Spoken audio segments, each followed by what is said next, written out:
Boker Tov. Good morning, everyone. All right, I apologize for being a couple of minutes late here. The live stream started about 2-3 minutes ago. Okay, so we're going to get started here in just a second.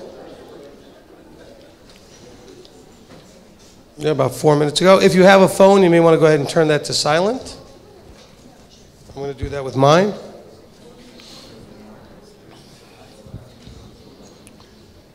All right.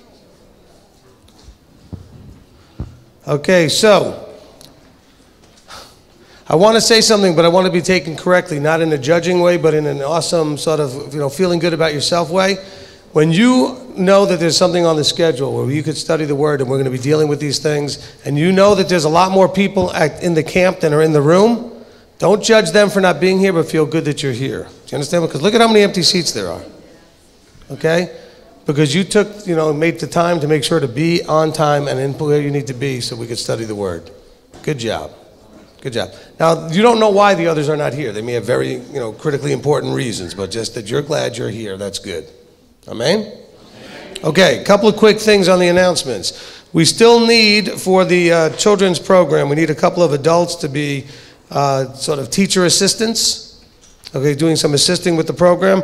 We need one of the men for Tuesday, and we need one of the women for Friday for the Katan Aleph class. Okay, that's the children 5 through 8. All right, for Katan Aleph, we need one of the gentlemen and one of the ladies, one of the men for Tuesday, a lady for Friday. Okay, so please make sure to get that signed up for. Let my wife know or Sarah Beth know that you're available to help with the Katan Aleph class for Tuesday, one gentleman, and one of the ladies for Friday. Now, for the Katan, that was for the Katan Aleph class. For the Bet class, we need one of the men for Saturday. For Shabbat, we need a male teaching assistant for Saturday. For the Bet class, that's my wife is going to be teaching that class, so you'll be assisting her. So please let her know if you're available to do Saturday's class. And now for the Gadol classes, for both the Aleph and the Bet. For the Aleph class, we need, it doesn't matter, we're looking for men or women, anybody, any of the adults. Today, I need 1. Tuesday, I need 2. Thursday, I need 1. Friday, 2. Saturday, 2. Yeah, we got a lot of people did not sign up, or please sign up again, but we need to have the Gadol class having extra. They've got 13 or so, 13, 14 children in each of those classes. That's a lot for one teacher to handle, okay? Now, you're not going to be responsible to do anything except be there as a teacher assistant. The teacher will ask you to just be there and to assist in what's going on. You don't have to have any background in teaching. Nobody's going to put you in front of the room to ask you to teach anything.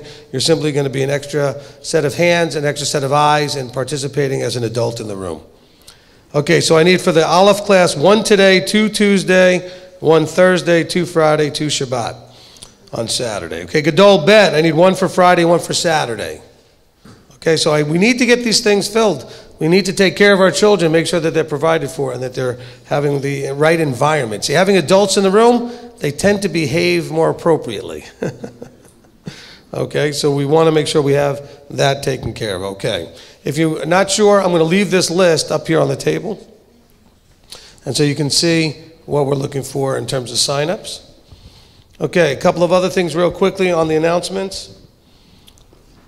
All right, so today, after the scripture reading, for those of you who need or desire anointing, you've got some health issues, you've got some things that you need anointing for, we're going to go ahead and do that in here between when we stop the class, the morning session and lunch. So about 12:15 to about 12:30. We'll be right in there. Plenty of time to still get to lunch and have all that work out, but we're going to do that in here if you need anointing.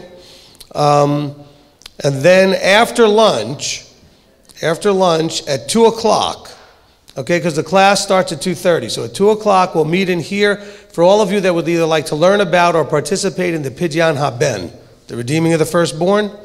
Okay, because we had a few people that were doing that. I figured we could do it all together at one time. And also some of you would like to learn about it. We'll talk about it a little bit, and then we'll go ahead and do the ceremony for that. That'll be at 2 o'clock in here today. Okay, 2 o'clock in here today. If you are participating in it, you need 5 of the coins. Okay, 5 silver coins, 5 coins to do the exchange. Then the Up to the Challenge teaching is at 2:30, and it's not, as I said at breakfast, it's not a physical activity. It's not a challenge course with ropes and things. It's about understanding. Oh, nothing bad. Okay.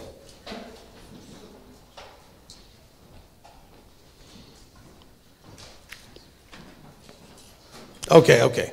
All right, so I'll announce that in a second. All right. The Up to the Challenge class is about you being up to the challenge of life. Okay, life is very challenging. And we study Torah, and that's all well and good, but then Up to the Challenge is more about taking it into specific areas of life and applying it. Now, the first class we did I think we did last Passover was the first time we did that. We did this personality test thing so we can kind of talk about getting to know ourselves better so we could also then relate and get to know other people better and understand where they're coming from. This time we're going to be talking about things like finances and money and all those problems we have dealing with that stuff that we use to buy things with, okay? And so we'll be dealing with that today. So when you see Up to the Challenge, you know it's a life, a success in life program, okay? So we're going to try to teach some of those things. And this time we're dealing with all issues that deal with money, all right? And then tonight, after supper, 8 o'clock in here, we'll have a couples class, okay? Because some of the couples may need counseling after we talked about money in the afternoon. Oh, did I say that out loud? Because some of them will go back after that class going, I told you. See? So we'll have a group therapy session at 8 o'clock for all the couples. Okay. Oh, man. Okay. Don't forget that tomorrow we have our wedding that we're doing, and we're going to be doing that actually in Heaton Hall, which is the building across the way over here, diagonally across, not where we're eating, but there's another building over here. And after dinner tomorrow night, we will be having the open Midrash discussion. Okay, that'll be on Tuesday night. Okay, so hopefully that clarifies most of the schedule. And then, lastly, we're having a Teaching Children to Read workshop on Wednesday morning before Free Day, right after breakfast at about 9:30. Okay, in here, if you have a desire to learn more about how to help your young children learn to read, we have somebody who will be in here to teach that. Christine is going to be coming in to teach and give you some tidbits, pointers, guidance, helpful hints and things that can help your children learn to read. Okay? So if you have children that are struggling with that, or you have children that are about to start learning and you're struggling with it, like how do I teach them? We'll have Christine in here. She'll be able to help. She works as a teacher of young children. Okay? That's what she does. All right, that's going to cover it for the announcements. Oh, I got this other one that Robert handed me. Okay, so Bob Harding is going to be shuttling for meals. Okay? But we do ask, and this is important, to be fair so that Bob will get to eat his lunch or his supper today, that if you need a ride, that you make that known quickly and that you're ready to go right away. So those requiring rides should be ready within 30 minutes so that he can get to eat too. So that's the same for coming back up. Okay, to be ready to come back up, we'll be picking you up in the places that we normally pick you up. Okay, those of you who've been getting rides know know how that kind of works. But let's be ready, because the driver also needs to have lunch. Okay, just to be fair. Okay. Well, okay, Bob, stand up so that they know who they're looking for. So make sure you let Bob know that you need a ride. Okay, and now there's only so many he can fit on the cart at the same time, so we'll just try to shuttle that around, but, we'll get that worked out. Okay, so let me put these things down.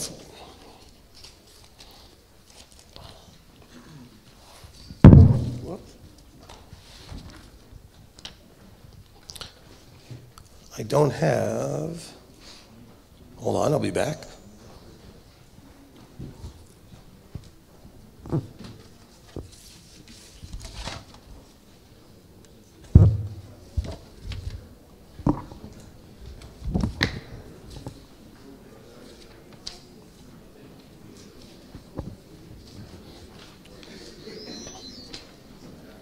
All right, always the picture of efficiency. Okay, we're reading the book of Yochanan. This is day 2. Okay, we have 11 readers today, 5 seats, so we need to fill those up at least twice. Okay, 5 seats. We have 11 readings to cover, 171 verses in case you're counting. Okay, John chapter 5 through 7. So 5, 6, and 7 is what we're reading today. Okay, and again, what we're going to do is going to have a reader come up. We'll say the blessing, and then they will tell them what they're going to read, and where they're going to start and where they're going to finish. And we're back to our traditional first reader. Mr. Trey Shepard is going to come up and start us off. But before we do that, we have to open up in prayer. So who can we get to open us in prayer? Okay. Dawid, go ahead. Abba, I thank you for this morning. I thank you for the breakfast that we had. I thank you for everything that you've given us. And I ask that you would prepare our minds to listen to your word, to be able to understand it, learn it, do it, be able to defend it eventually, and teach it. B'Shem Yeshua HaMashiach. Amen. Amen. All right, thank you very much, Dawid. Okay. Trey, come on this side. I'm used to having everybody on this side now. He who blessed our fathers, Abraham, Isaac, and Jacob, may he bless Trey, who's come up to honor Yahweh in the Torah. May the set-apart one bless him and his family and send blessings and prosperity in all the works of his hands. Amen. Amen. Okay, we're going to begin in John chapter 5, verses 1 through 15. After this, there was a festival of the Yehudim, and Yeshua went up to the Yerushalayim, and in Yerushalayim, at the sheep gate, there is a pool, which is called in Hebrew Beth Zatha, having 5 porches. In these were lying a great number of those who were sick, blind, crippled, paralyzed, waiting for the stirring of the water. For a messenger was going down at a certain time into the pool and was stirring the water. Whoever stepped in first, then, after the stirring of the water, became well of whatever disease he had. And a certain man was there who had a sickness 38 years. When Yeshua saw him lying there, and knowing that he already had been a long time, he said to him, "Do you wish to become well?" The sick man answered him, "Master, I have no man to put me into the pool when the water is stirred. But while I am coming, another steps in before me." Yeshua said to him, "Rise, take up your bed and walk." And immediately the man became well. And he took up his bed and was walking. Now it was Sabbath on that day. The Yehudim therefore said to him, who had been healed, "It is the Sabbath. It is not right for you to take up thy bed." He answered them, "He who made me well said to me, 'Take up your bed and walk.'" Therefore they asked him, "Who is the man who said this to you, 'Take up your bed and walk'?" But the one who was healed did not know who it was, for Yeshua had moved away, a crowd being in that place. After Yeshua found him in the set-apart place and said to him, "See, you have been made well. Sin no more, so that no worse matter befalls you." The man went away and told the Yehudim that it was Yeshua who made him well. Amen. Amen. Okay, maybe we could turn down the mic just a little bit so that I can get it closer to the mouth. Again, a little bit of feedback over here. All right, next up we have Dawid. Actually, grab the sheet under my pen. Thank you.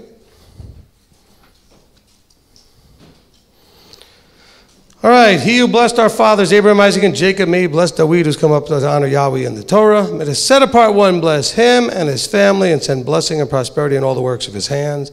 Amen. Okay, take us from verse 16 to verse 32. And because of this, the Yehudim persecuted Yeshua and were seeking to kill him, because he was doing these healings on the Sabbath. But Yeshua answered them, "My Father works until now, and I work." Because of this, then, the Yehudim were seeking all the more to kill him. Because not only was he breaking the Sabbath, but he also called Elohim his own father, making himself equal with Elohim. Therefore Yeshua responded and said to them, "Truly, truly, I say to you, the Son is able to do none at all by himself, but only that which he sees the Father doing, because whatever he does, the Son also likewise does. For the Father loves the Son, and shows him all that he himself does, and greater works than these he is going to show him, in order that you marvel. For as the Father raises the dead and makes alive, even so the Son makes alive whom he wishes. For the Father judges no one, but has given all the judgment to the Son, that all should value the Son even as they value the Father. He who does not value the Son does not value the Father who sent him. Truly, truly, I say to you, he who hears my word and believes in me who sent me possesses everlasting life and does not come into judgment, but has passed from death into life. Truly, truly, I say to you, the hour is coming, and now is, when the dead shall hear the voice of the Son of Elohim, and those having heard shall live. For as the Father possesses life in himself, so he gave also to the Son to possess life in himself. And he has given him authority also to do judgment, because he is the Son of Adam.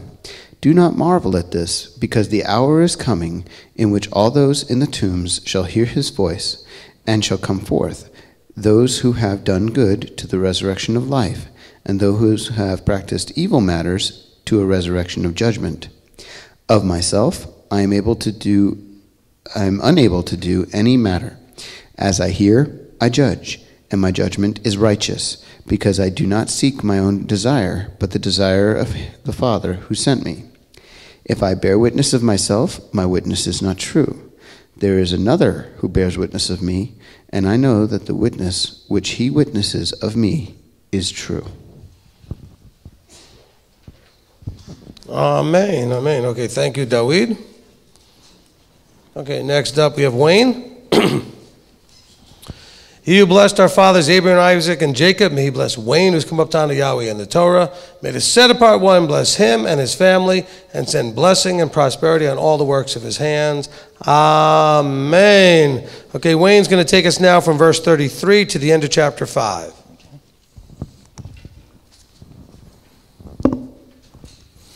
You have sent to Yehudim, to Yochanan, and he bore witness to the truth. But I do not receive witness from man, but I say this in order that you might be saved. He was the burning and shining lamp, and for a while you wished to rejoice in his light. But I have a greater witness than that of Yochanan, for the works that the Father gave me to accomplish the works that I do bear witness of me, that the Father has sent me. And the Father who sent me, he bore witness of me. You have neither heard his voice at any time nor seen his form, and you do not have his word staying in you, because you do not believe him who he sent. You search the scriptures because you think you possess everlasting life in them, and these are the ones that bear witness of me. But you do not desire to come to me in order to possess life. I do not receive esteem from men, but I know you, that you do not have the love of Elohim in you. I have come in my Father's name, and you do not receive me. If anyone comes in his own name, him you would receive. How are you able to believe when you are receiving esteem from another, and the esteem that is from the only Elohim you do not seek? Do not think that I shall accuse you to the Father. There is one who accuses you, Moshe, in whom you have sent your extradition. For if you believed Moshe, you would have believed me, since he wrote about me. But if you do not believe his writings, how shall you believe my words? Amen. Okay, thank you, Wayne. Okay, next up we have James. He who blessed our fathers Abraham, Isaac, and Jacob, may he bless James, who's come up down to Yahweh in the Torah. May the set-apart one bless him and his family, and send blessing and prosperity on all the works of his hands. Amen. Okay, James is going to take us now into chapter 6 and read verses 1 through 14.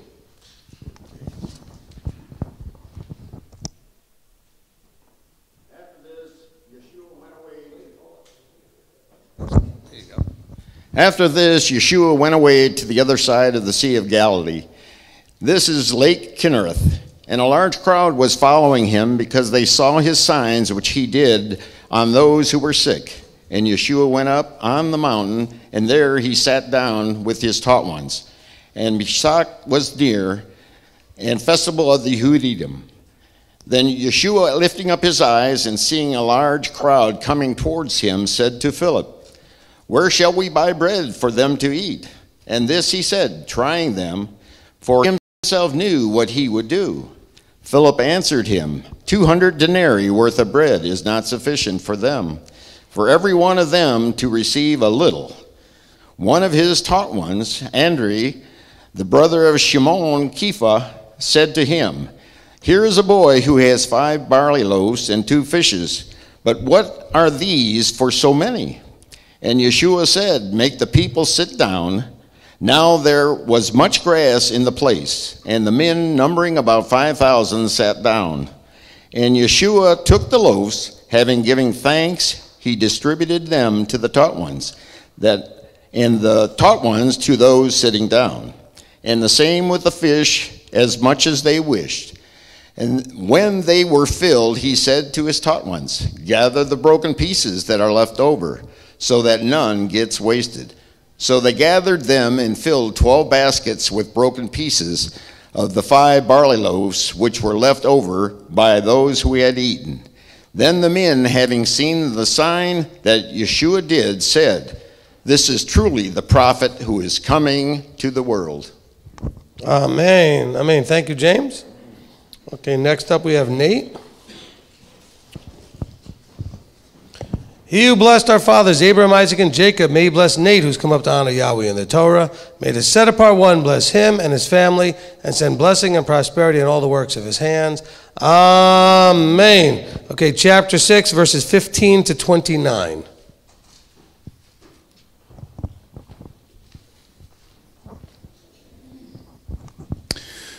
Then Yeshua, knowing they were about to come and seize him, that they may make him sovereign, withdrew again to the mountain alone by himself. And when evening came, his taught ones went down to the sea.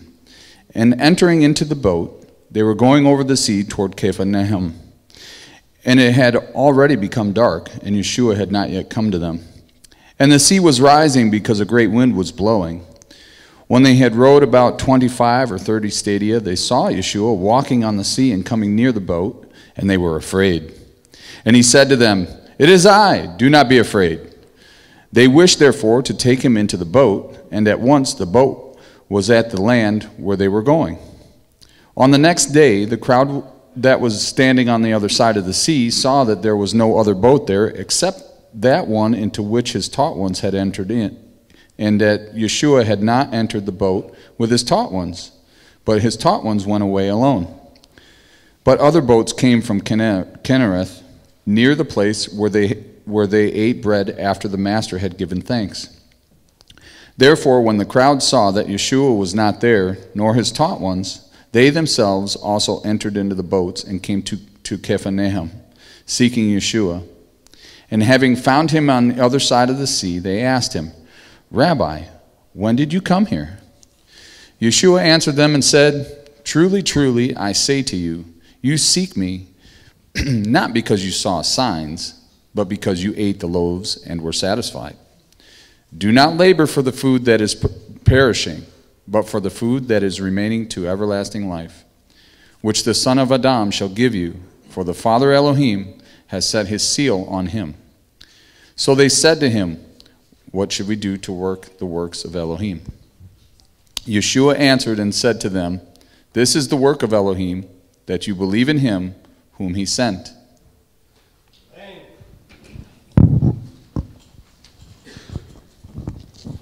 All right, Sam, come on up. He who blessed our fathers, Abraham, Isaac, and Jacob, may he bless Sam, who's come up to honor Yahweh in the Torah. May the set-apart one bless him and his family and send blessing and prosperity in all the works of his hands. Amen. Okay, Sam's going to take us now from verse 30 to verse 42. So they said to him, what sign then would you do, so that we see and believe you? What would you do? Our fathers ate the manna in the wilderness, as it has been written, he gave them bread out of the heaven to eat. Truly, Yeshua said to them, truly, truly I say to you, Moshe did not give you the bread out of the heaven, but my Father gives you the true bread out of the heaven. For the bread of Elohim is he who comes down out of the heaven and gives life to the world. So they said to him, Master, give us this bread always. And Yeshua said to them, I am the bread of life. He who comes to me shall not get hungry at all, and he who believes in me shall not get thirsty at all. But I said to you that you have seen me, and still do not believe. All that the Father gives me shall come to me, and the one who comes to me I shall by no means cast out. Because I have come down out of the heaven, not to do my own desire, but the desire of him who sent me. This is the desire of the Father who sent me, that all he has given me I should not lose of it, but should raise it in the last day. And this is the desire of him who sent me, that everyone who sees the Son and believes in him should possess everlasting life, and I shall raise him up in the last day. Therefore the Yehudim were grumbling against him, because he had said, I am the bread which came down out of the heaven. And they said, Is this not Yeshua, the son of Yosef, whose father and mother we know? How is it that he says, I have come down out of the heaven? One more. 42, right? 42, yes, 42. There you go. Thank you. Awesome.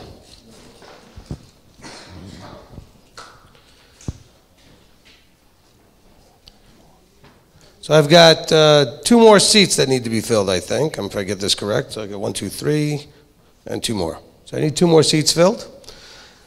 Okay, Bob. He who blessed our fathers, Abraham, Isaac, and Jacob, may he bless Bob who's come up to honor Yahweh and the Torah. May the set-apart one bless him and his family and send blessing and prosperity in all the works of his hands. Amen. Okay, Bob's going to take us from 43 to 58.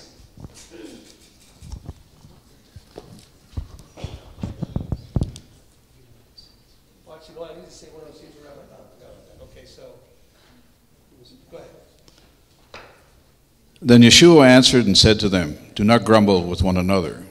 No one is able to come to me unless the Father who sent me draws him, and I shall raise him up in the last day.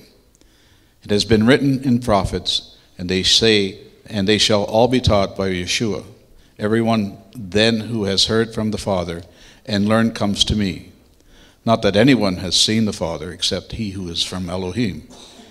He has seen the Father. Truly, truly, I say to you, he who believes in me possesses everlasting life. I am the bread of life. Your father ate the manna in the wilderness, and they died. This is the bread which comes down out of the heaven, so that anyone might eat of it and not die. I am the living bread which came down out of the heaven. If anyone eats of this bread, he shall live forever.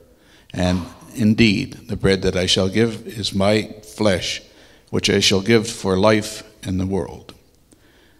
The Yehudim therefore were striving with one another, saying, How is this one able to give us his flesh to eat?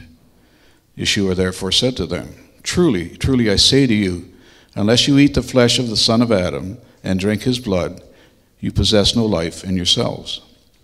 He who eats my flesh and drinks my blood possesses everlasting life. I shall raise him up in the last day. For my flesh is truly food, and my blood is truly drink.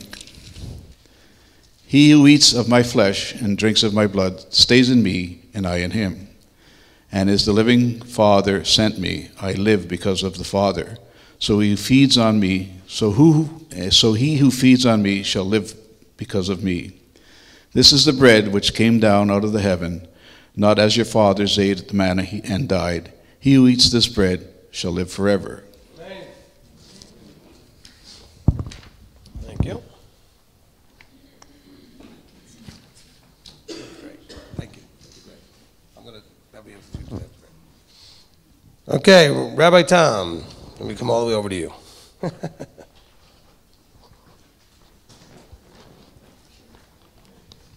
Okay, he who blessed our fathers, Abraham, Isaac, and Jacob, may he bless Rabbi Tom, who's come up to honor Yahweh and the Torah. May the set-apart one bless him and his family and send blessing and prosperity in all the works of his hands. Amen. Okay, Rabbi Tom's going to take us now from verse 59 to the end of chapter 6.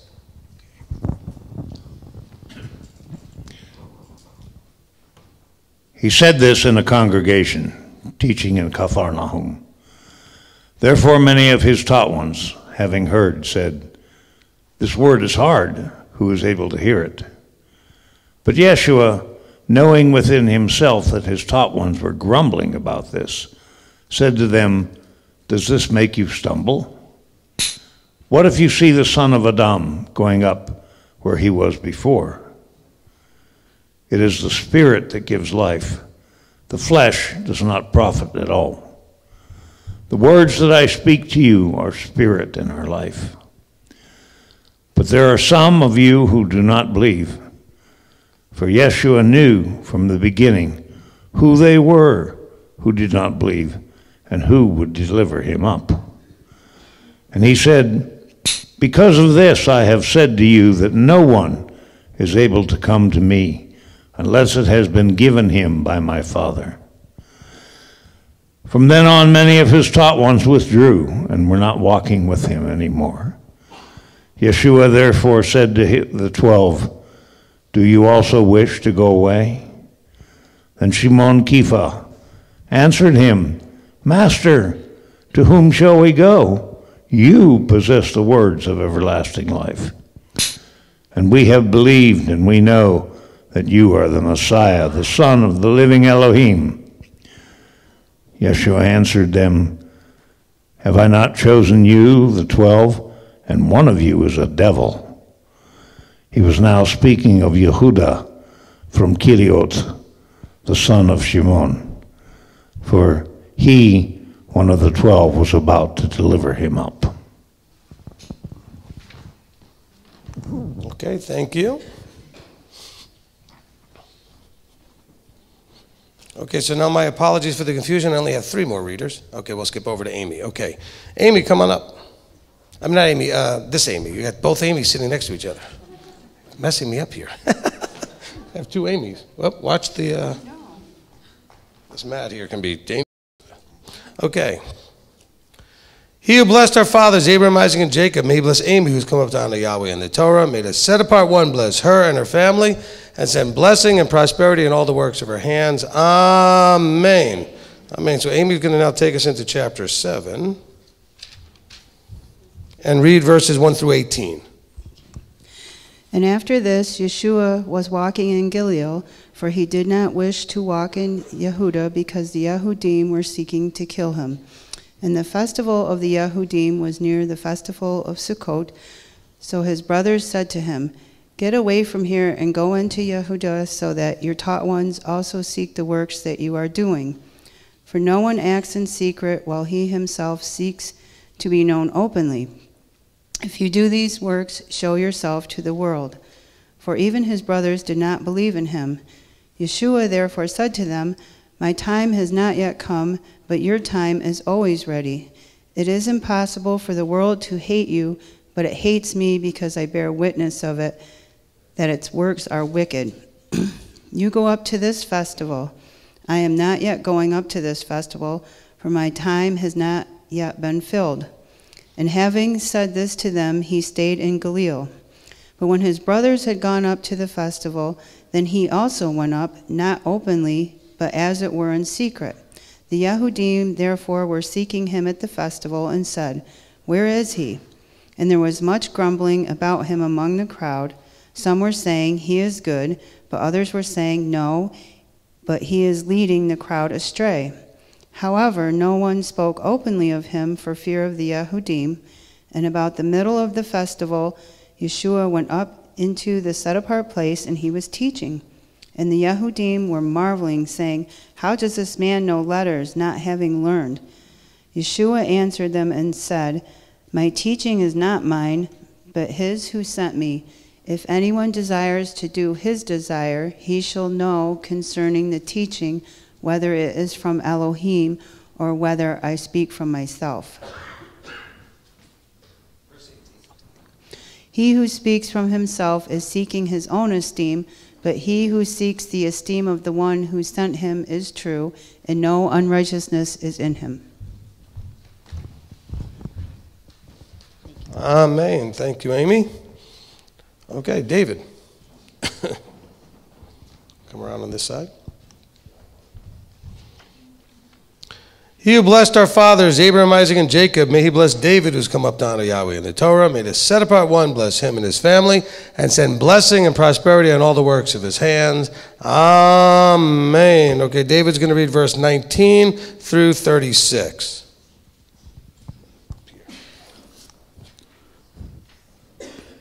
Did not Moshe give the Torah yet one of you does the Torah.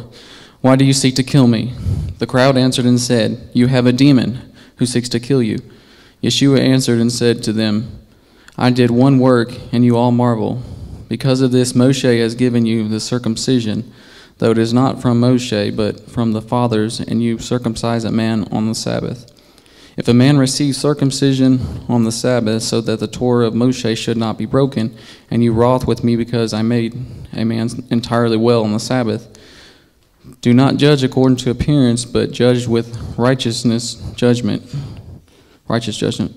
Therefore some of the Yerushalayim said, "Is not this he who they are seeking to kill? And see, he speaks boldly, and they say, none at all to him. Could it be that the rulers truly know that this is truly the Messiah? But we do know where this one is from. And when the Messiah comes, no one knows where he is from." Yeshua therefore cried out in the set-apart place, teaching and saying, "You both know me, and you know where I am from. But I have not come of myself, but he who sent me is true, whom you do not know. But I know him, because I am from him, and he sent me." So they were seeking to seize him, but no one laid a hand on him, because his hour had not yet come. And many of the crowd believed in him and said, "When the Messiah comes, shall he do more signs than this, which this one did?" Then the Pharisees heard the crowd muttering these matters concerning him, and the Pharisees and the chief priests sent officers to seize him. Therefore Yeshua said to them, "Yet a little while I am with you, then I go to him who sent me.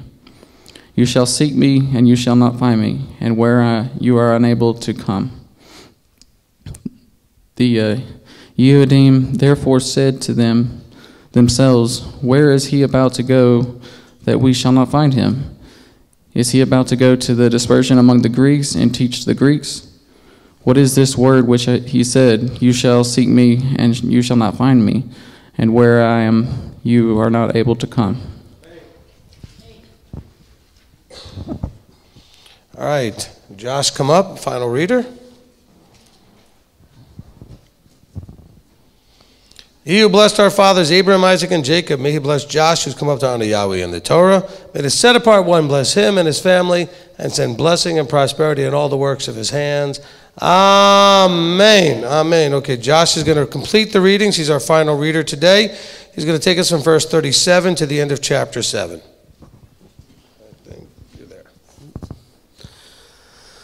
And on the last day, the great day of the festival, Yeshua stood and cried out, saying, "If anyone thirsts, let him come to me, and let him who believes in me drink. As the scripture said, out of his innermost shall flow rivers of living water." And this he said concerning the Spirit, which those believing in him were about to receive, for the set-apart Spirit was not yet given, because Yeshua was not yet esteemed.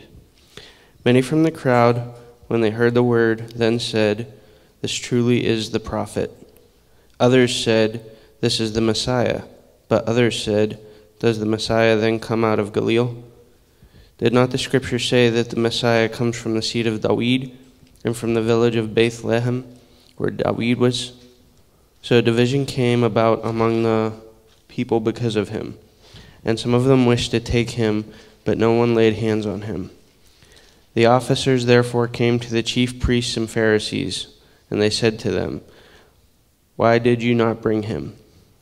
The officers answered, "Never has any man spoken like this man." The Pharisees therefore answered them, "Have you also been led astray? Has any one of the rulers or of the Pharisees believed in him? But this crowd does not know the Torah is accursed." Nakdamon, he who came to Yeshua by night, being one of them, said to them, "Does our Torah judge the man unless it hears first from him and knows what he is doing?" They answered and said to him, "Are you also from Galilee? Search and see that no prophet has arisen out of Galilee." And each one went to his own house.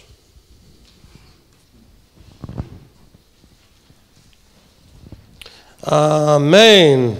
Amen. Thank you all to you readers. Really appreciate that. Okay, so now having read the word, we're going to go ahead and discuss the word. Okay, just a reminder again that what we're going to do is start in somewhat of a chronological order, and we're going to begin in John chapter 5. Okay, and I'm going to get my microphone stand back here.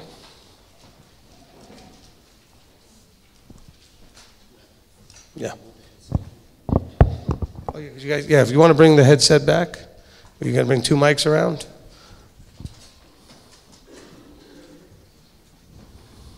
I should have planned for that, because we got hands going up already. Okay. I'll trade you the hand mic for the... Wait, hold on. You want to take this one around? Thank you.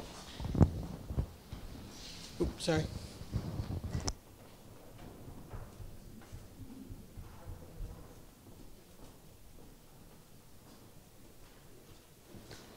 Test.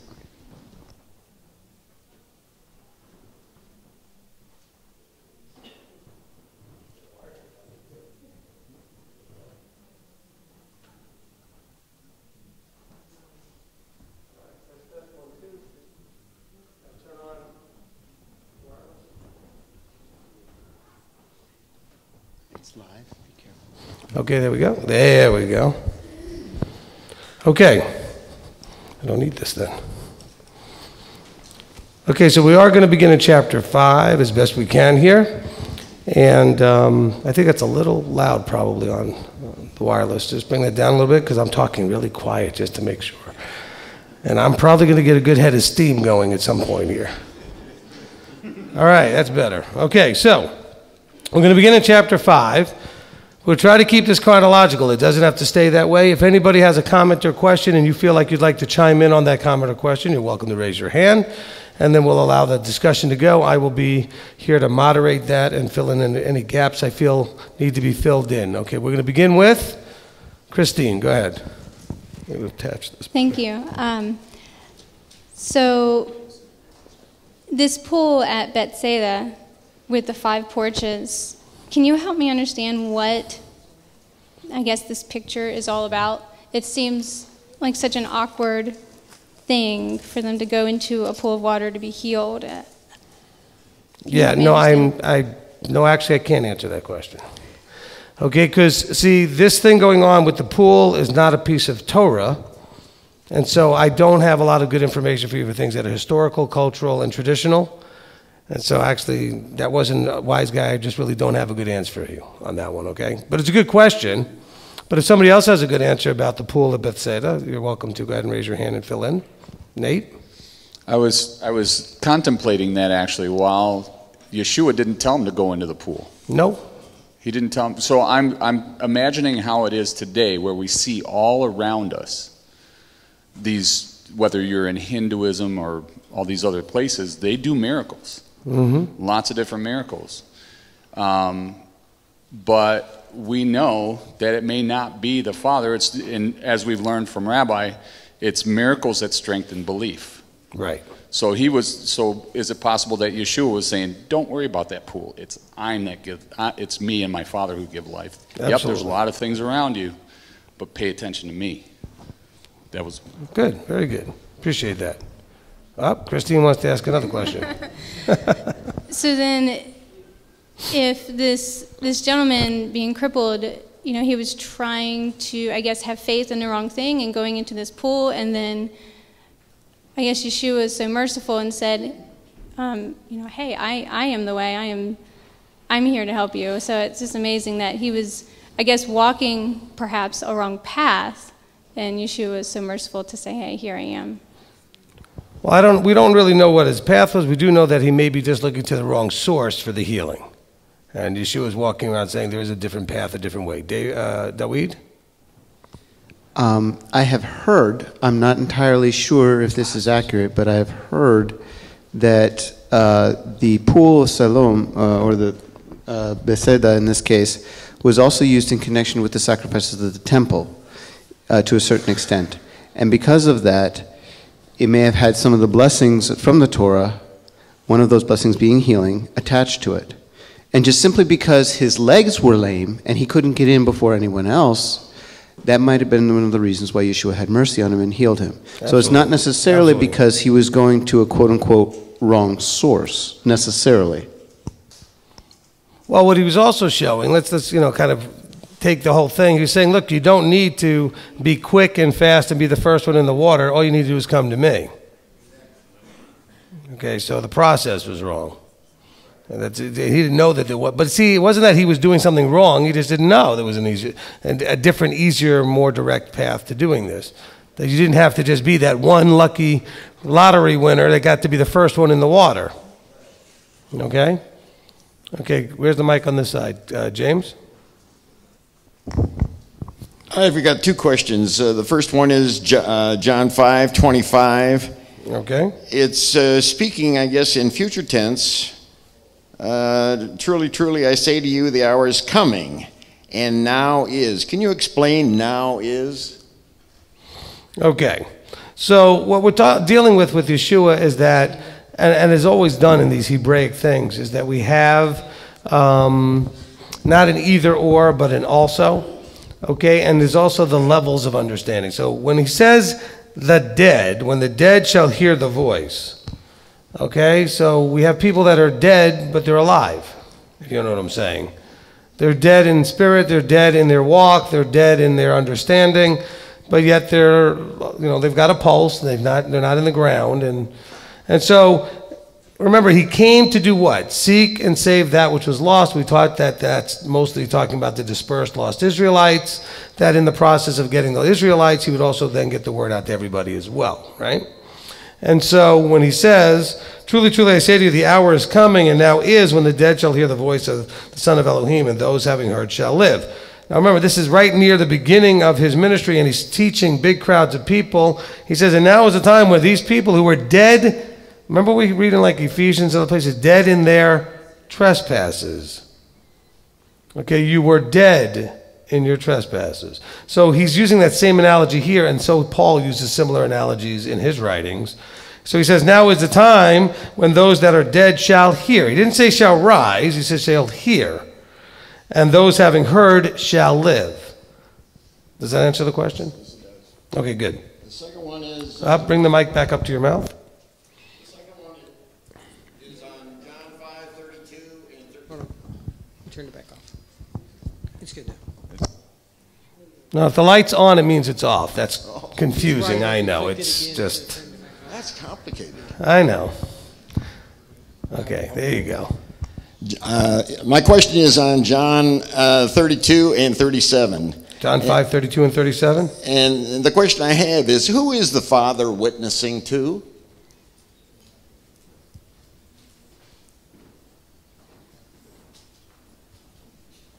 Okay, so he's trying to make the connection about where John, Yochanan the Baptist, fits into this mix.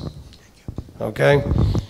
He goes, of myself, in verse 30, says, I'm unable to do any matter. I hear and I judge, etc. If I bear witness of myself, my witness is not true. There is another who bears witness of me, and know that the witness which he witnesses of me is true. You have sent to Yochanan, and he bore witness of the truth. Remember, John 1 says that there was one who was the witness. It says in John 1, it says, this one came for a witness, verse 7, talking about Yochanan. John 1, verse 6 says, there was a man from Elohim named Yochanan. So remember, there was a very popular, there was a huge following that John had. And so addressing that crowd, they're all trying to figure out where John fits into the mix. And now this new guy, Yeshua, shows up, and they're trying to figure out where he fits into the mix. And they're trying to see, is there a competition here between these guys, or are they working together, or where does that fit? And he says, look, John has witnessed of me. Okay? He says, but I don't receive witness just from men. He says, but I say to you, in order that you might understand and be saved, is that the Father has witnessed of me. Moshe has witnessed of me. He talks a lot about this in these couple of chapters, that there's this witness from all these sources of Yeshua. Okay, but this here in John verse 32, and then when he says, and the Father who sent me, he bore witness of me, he's also talking about from the verses that were given through Moses and those that were said in advance of what was going to happen, also bear witness. There's a lot of witnesses being talked about here. And then we have the analogy shift to bread. and that bread in the Word. And we also know that they had manna coming down from heaven. But they also know that the bread, when Yahweh tells us in Deuteronomy, man, or Moses, through Yahweh tells through Moses, man doesn't live by bread alone, but by every word. And Yeshua also says in these chapters that my words are life. Okay? But his words are not his words, they're the Father's words. So you see this whole process. And as we're seeing this process, what we're really seeing is discipleship in its ultimate perfection. In John chapter 7, actually, you know what, give me a second, let's switch. Just let me switch to my older version here that I know kind of where everything is. In John chapter 7 and in verse 16, okay, Yeshua says to them, my teaching is not mine, but his who sent me. Okay, so that's kind of really the important thing. He says, my teaching is not mine. This is part of discipleship. In verse 17, he says, if anyone desires to do his desire, he shall know concerning the teaching, whether it is from Elohim or whether I speak for myself. This is the same thing that goes for all of your vetting processes. When you're listening to me, when you're listening to anybody with a microphone or a blog or a website or whatever, or a book, what you're looking for is that person doing teaching that's of themselves or teaching that's of the Father. He says, my teaching is not mine. If anyone desires to do his desire, he shall know concerning the teaching. Verse 18, he who speaks from himself is seeking his own esteem, but he who seeks the esteem of the one who sent him is true, and no unrighteousness is in him. This is what discipleship is all about. So Yeshua was fully and perfect, and the only one who's ever done it perfectly, discipled by his Father. So that he literally could say, when you see me, you see the one who discipled me. Because that's what discipleship is. And that should be perfectly replicated going down through the generations of the discipling. So then Yeshua chose his 12, and he discipled them.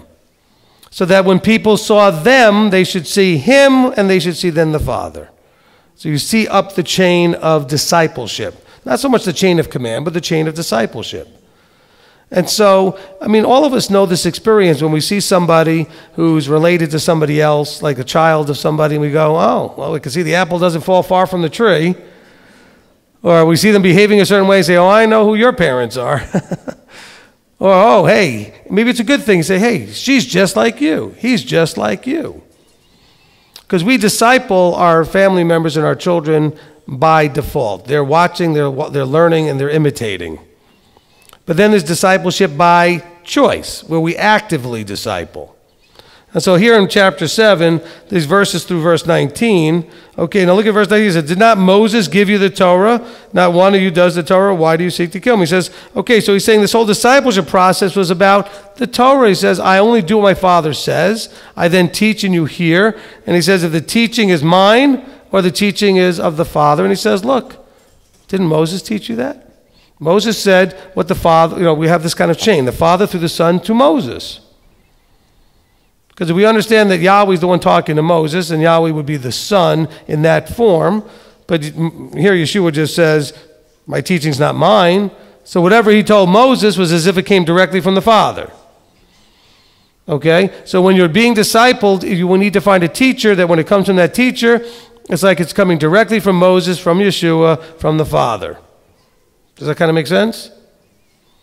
And that's your job, as though, to vet that out. Because if the person is speaking from himself, look for them seeking their own esteem, trying to become popular and all about them in some manner, okay? Then you may be careful that you might be in the wrong place, okay? He said, but he who seeks the esteem of the one who sent him is true, and no unrighteousness is in him. Now he's talking specifically about himself here, but in general, that would be the same thing. If you were truly discipled, that would be the case. And so we really are missing this element in the body more than anything else. True discipleship. Okay? And I know some of you have asked me to teach more about that. We might try to do that at some point one of these days when we can do it at a feast. We'll take a whole session and talk about it, or we'll do a whole teaching series just on discipleship. But just realize that there's a big difference between being discipled and being just a student. Okay? Now, when they say the Talmudim are students. But the thing is, this is a discipling process that those students are going through, not just a schooling.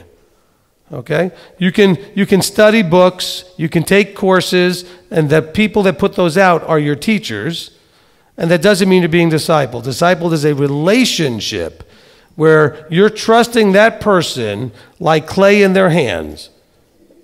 And don't think that that's exclusive just to the Father, which says, or Yahweh when he says, to be like clay and let the master potter, mold you. That's the discipleship process going straight down. If the person who's discipling you has been that way in his teacher's hands, then that will continue down the process. But the thing is, most of us are not willing to trust anybody and be vulnerable enough with people. And I don't blame you. There's very few people probably out there that are trustworthy to put yourself in that position. But we know from Ephesians 4 that there's supposed to be these people out there to help you. Because in Ephesians 4, the fivefold ministry is described as being needed until. And we haven't gotten to the until yet. So they're still needed and they should still be available until. Is this all making sense? Okay? So there's a lot of really interesting discipleship language going on here. And so this also has to do with the witnessing that James was asking about. He says, I'm not here to witness of myself. You should be able to see me and know who my teacher is. He said that almost always. He says, look, don't believe me, but believe the works. The works are those of my Father. Well, how do we know they're of your Father? Because the things were prophesied to happen. I'm doing what was prophesied. The prophecies were because I told them when I was in the form of Yahweh what the prophecies were. These all come from the Father. He says, the Father has guided and led and given me instruction in everything I do. Chapter 5 and verse 19, he gets about as this is as covering it as he can get. He said, truly, truly, I say to you, the Son is unable to do anything at all by himself, but only that which he sees the Father doing and then imitates that. But whatever he does, the Son does likewise. This is, by the way, not just because he was submitted to his Father. That's just what all children do. They see their parents and they do. And sometimes I have to counsel parents and say, well, what do you expect? I know you. I know what you're doing. Why do you expect them to be doing so different? Well, no, that's hypocrisy. We told you that hypocrisy is leaven. The book actually tells you that hypocrisy is leaven. So we're supposed to get that leaven out. But yeah, we want, don't do as I do, do as I say. That doesn't work well, does it? To do as I do is what they're going to do. What you say, they're not even listening. They're watching what you're doing. Okay? Next question. Okay? Whoop. You might want to give it to them already on. That might be easier. You partially hit on this. I was going to read in chapter 5, verse 36 and 37. There's a lot in those two verses. Mm-hmm. On the witness thing, but I have a greater witness than that of Yochanan, but for the works that the Father gave me to accomplish, the works that I do bear witness of me, and the Father has sent me. And the Father who sent me, he bore witness of me. You have neither heard his voice at any time, nor seen his form. So I just wanted to bring that up. There's a lot there. There's an awful lot there. Look, in verse 17, and this gets back to this whole faith works kind of thing. Christianity's so against this works thing. Well, verse 17 says, my Father works until now, and I work. Well, he imitates his Father, and we should be imitating him. And then we go to the verse that you just quoted in verse 36, where he says that the works that I do bear witness of me. Guess what? He also tells us throughout these couple of chapters that the works that you do bear witness of you. Where your discipling's coming from, are you self-discipled? Are you a disciple of Yeshua? Are you following in his steps, in the Father's steps? What are you doing? And so we have those things there. Back to the end of the last verse that he read, which is verse 37, he says, and this is a hard verse to deal with unless you go through the Father and Son teaching. He says, no one, he says, you have never heard, you have neither heard his voice at any time nor seen him. And there's other verses that says, no one has seen. Either we're going to believe Yeshua or not. Okay? So then we have to piece this together, which is why there's 11 parts of the Father and Son teaching to try to do that. Okay? Back in the back.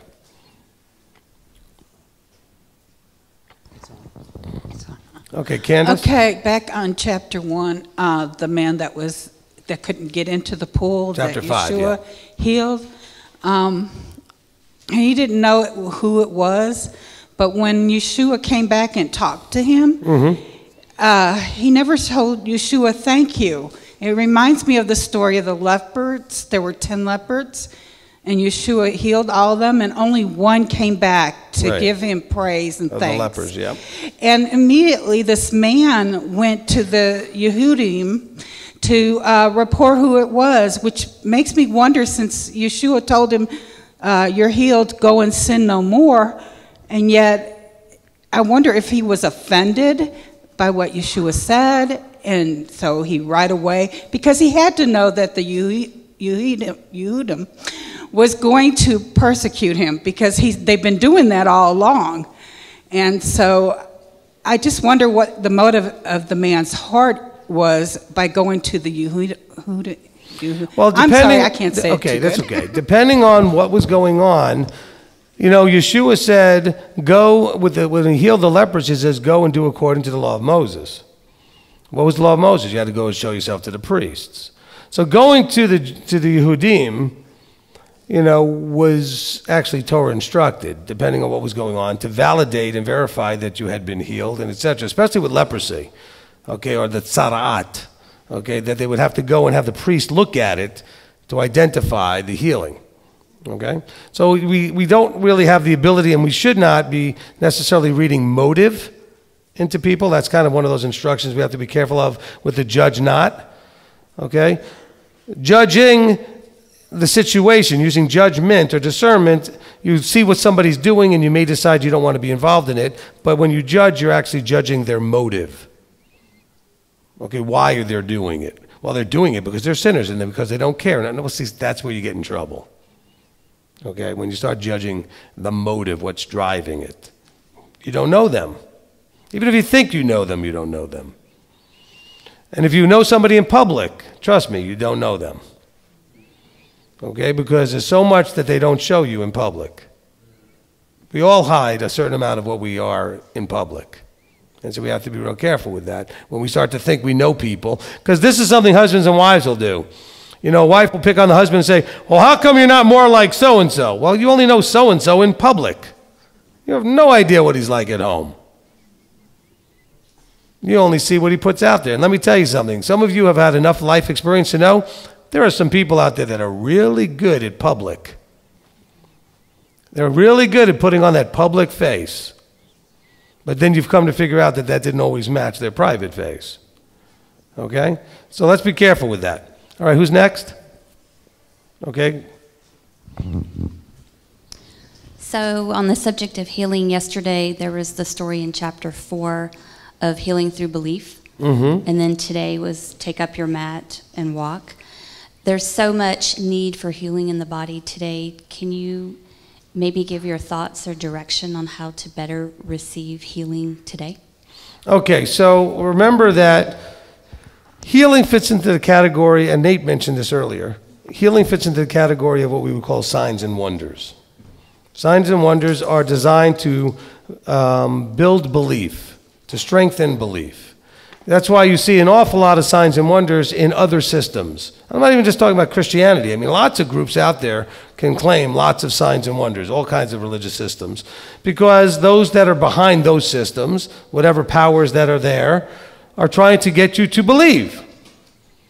So let's not be surprised. See, some people think that this must be true because we see the power is there. Well, yeah, power is there, but what power? So we got to be careful of just jumping to the wrong conclusion, what the source or the power is, just because we're seeing signs and wonders. Now, by the way, I need to say this is very important. If you were healed in any of those other places, number one, I'm glad, and you should be glad that you're healed. Number two, you should not be concerned how it happened. It was still a healing, but it was designed to keep you there. Thankfully, you didn't stay there. Father either creates or allows, causes or allows. So at the very minimum, he allowed you to be healed, even if he didn't cause it.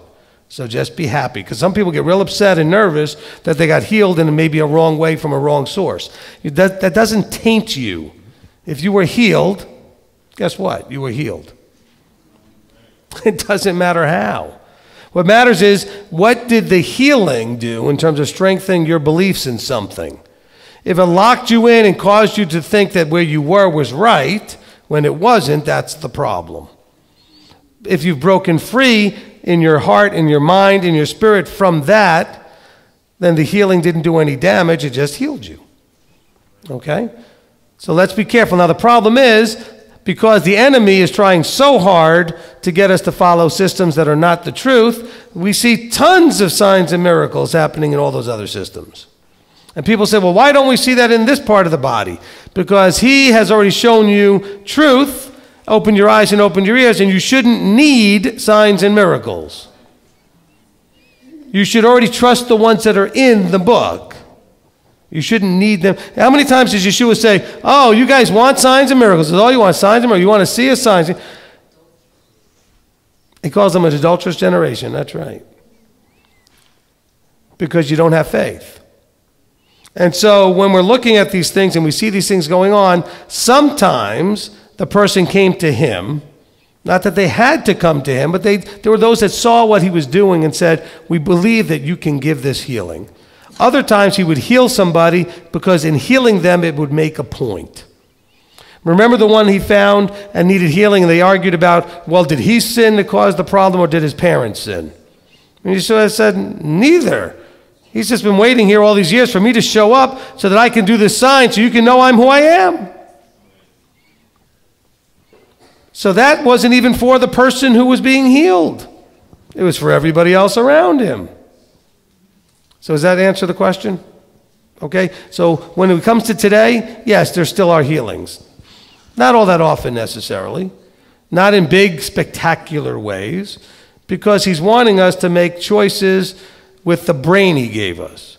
And the eyes he opened, and the ears he opened, and the heart he opened. And not just do it because we're wowed. Because you know what? Wow only goes so far. And what do I mean by that? Look at Israel when they came out of Egypt. Could there have been any more big wows than that?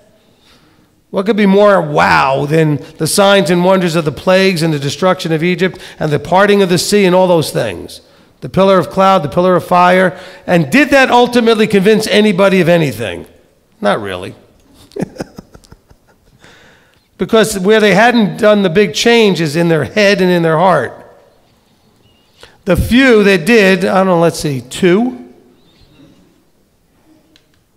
weren't really necessarily all that impressed with the signs and wonders. They just got it. They understood. There's a creator, and he's got this all under control, and I don't need to worry about anything. That was the message of the signs and wonders. Okay? So if you've seen any, or experienced any, or even if you just believe the book, that should be enough. Dayenu. Okay, that should be enough. It should be sufficient. And so we still pray for people. We still see people get healed. We still see miracles happen. But when people don't see them, they get disappointed. That's Abba allowing you to be having your faith tried. That's a test of your belief in your faith. Are you in this only if he heals you? Only if the miracles happen? Or are you in this because you trust and believe him and know that ultimately this is just a fleshly life that's temporary? And if this fleshly life goes away tomorrow, good, you graduated. Not that you should be longing for it to be over, but don't be afraid of it. You know, life for everyone always ends in what's called death, right? You know, the great wise sage Jim Morrison once said, nobody gets out of here alive.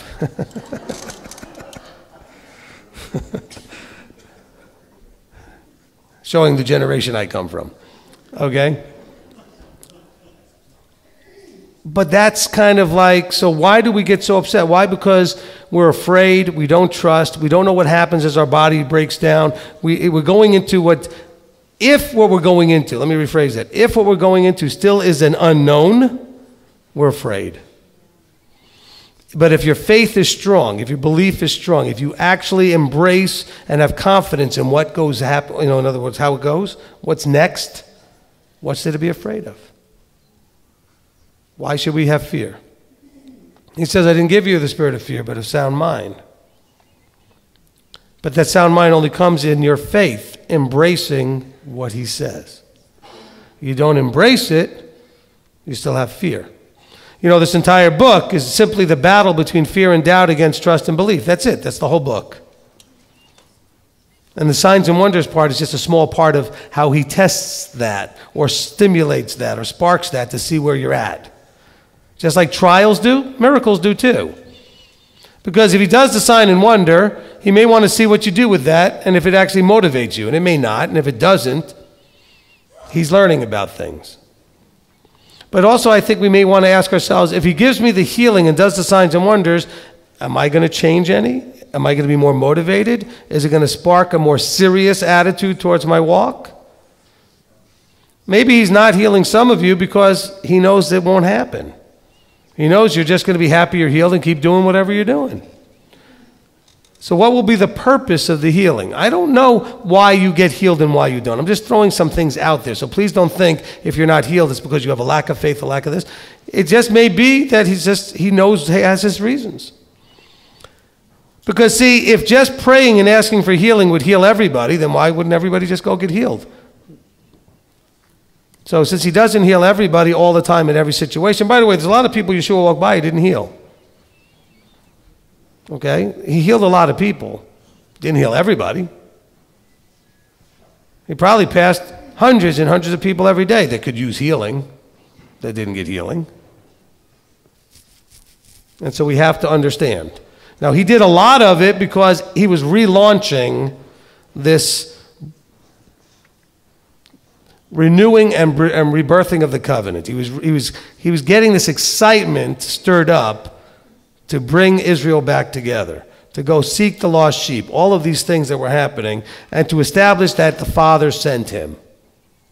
And then the apostles did also miracles, even greater, he said, than he had done, because that again was to get the attention of the people to come and hear the message, because the messengers were drawing a lot of excitement.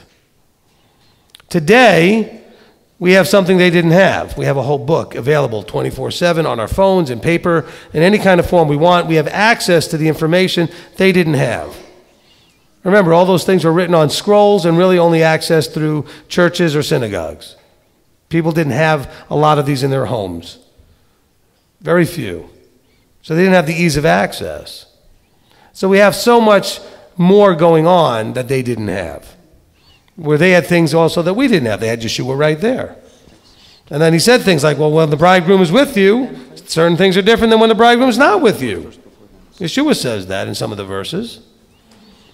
And so let's keep those things in mind as we go through the book. So we're actually going to ask people who want to come up and be prayed for and anointed, etc., after we finish this session today.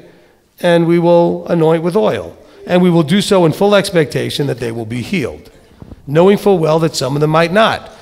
But our expectation is that they will, because we just don't know what his choice will be in all of that. And so we come at it with full expectation. Does that make sense now? Did that answer the question? Okay, good. Where's the mic? In the back there. Okay, Robert, go ahead.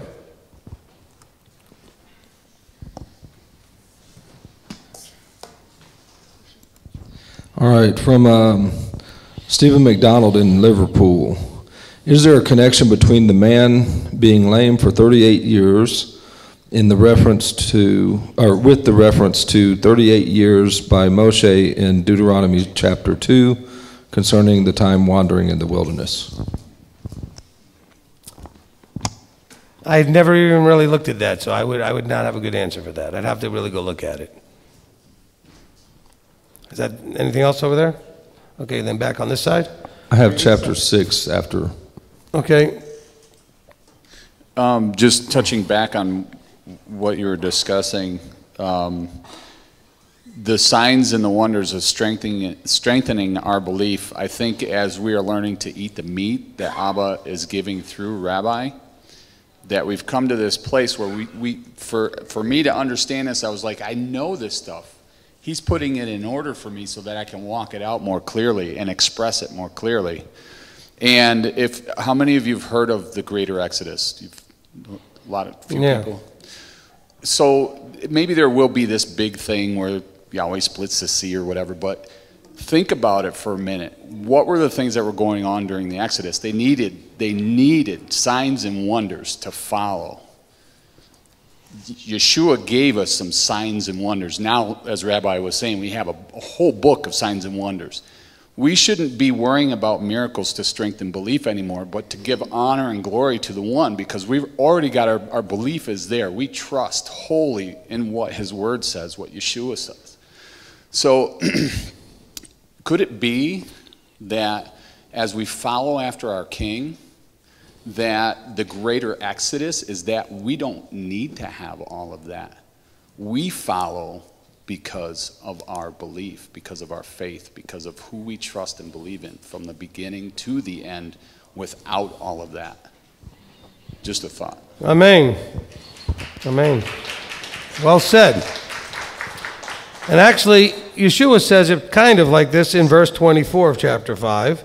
He says, truly, truly, I say to you, he who hears my word and believes in him who sent me possesses everlasting life.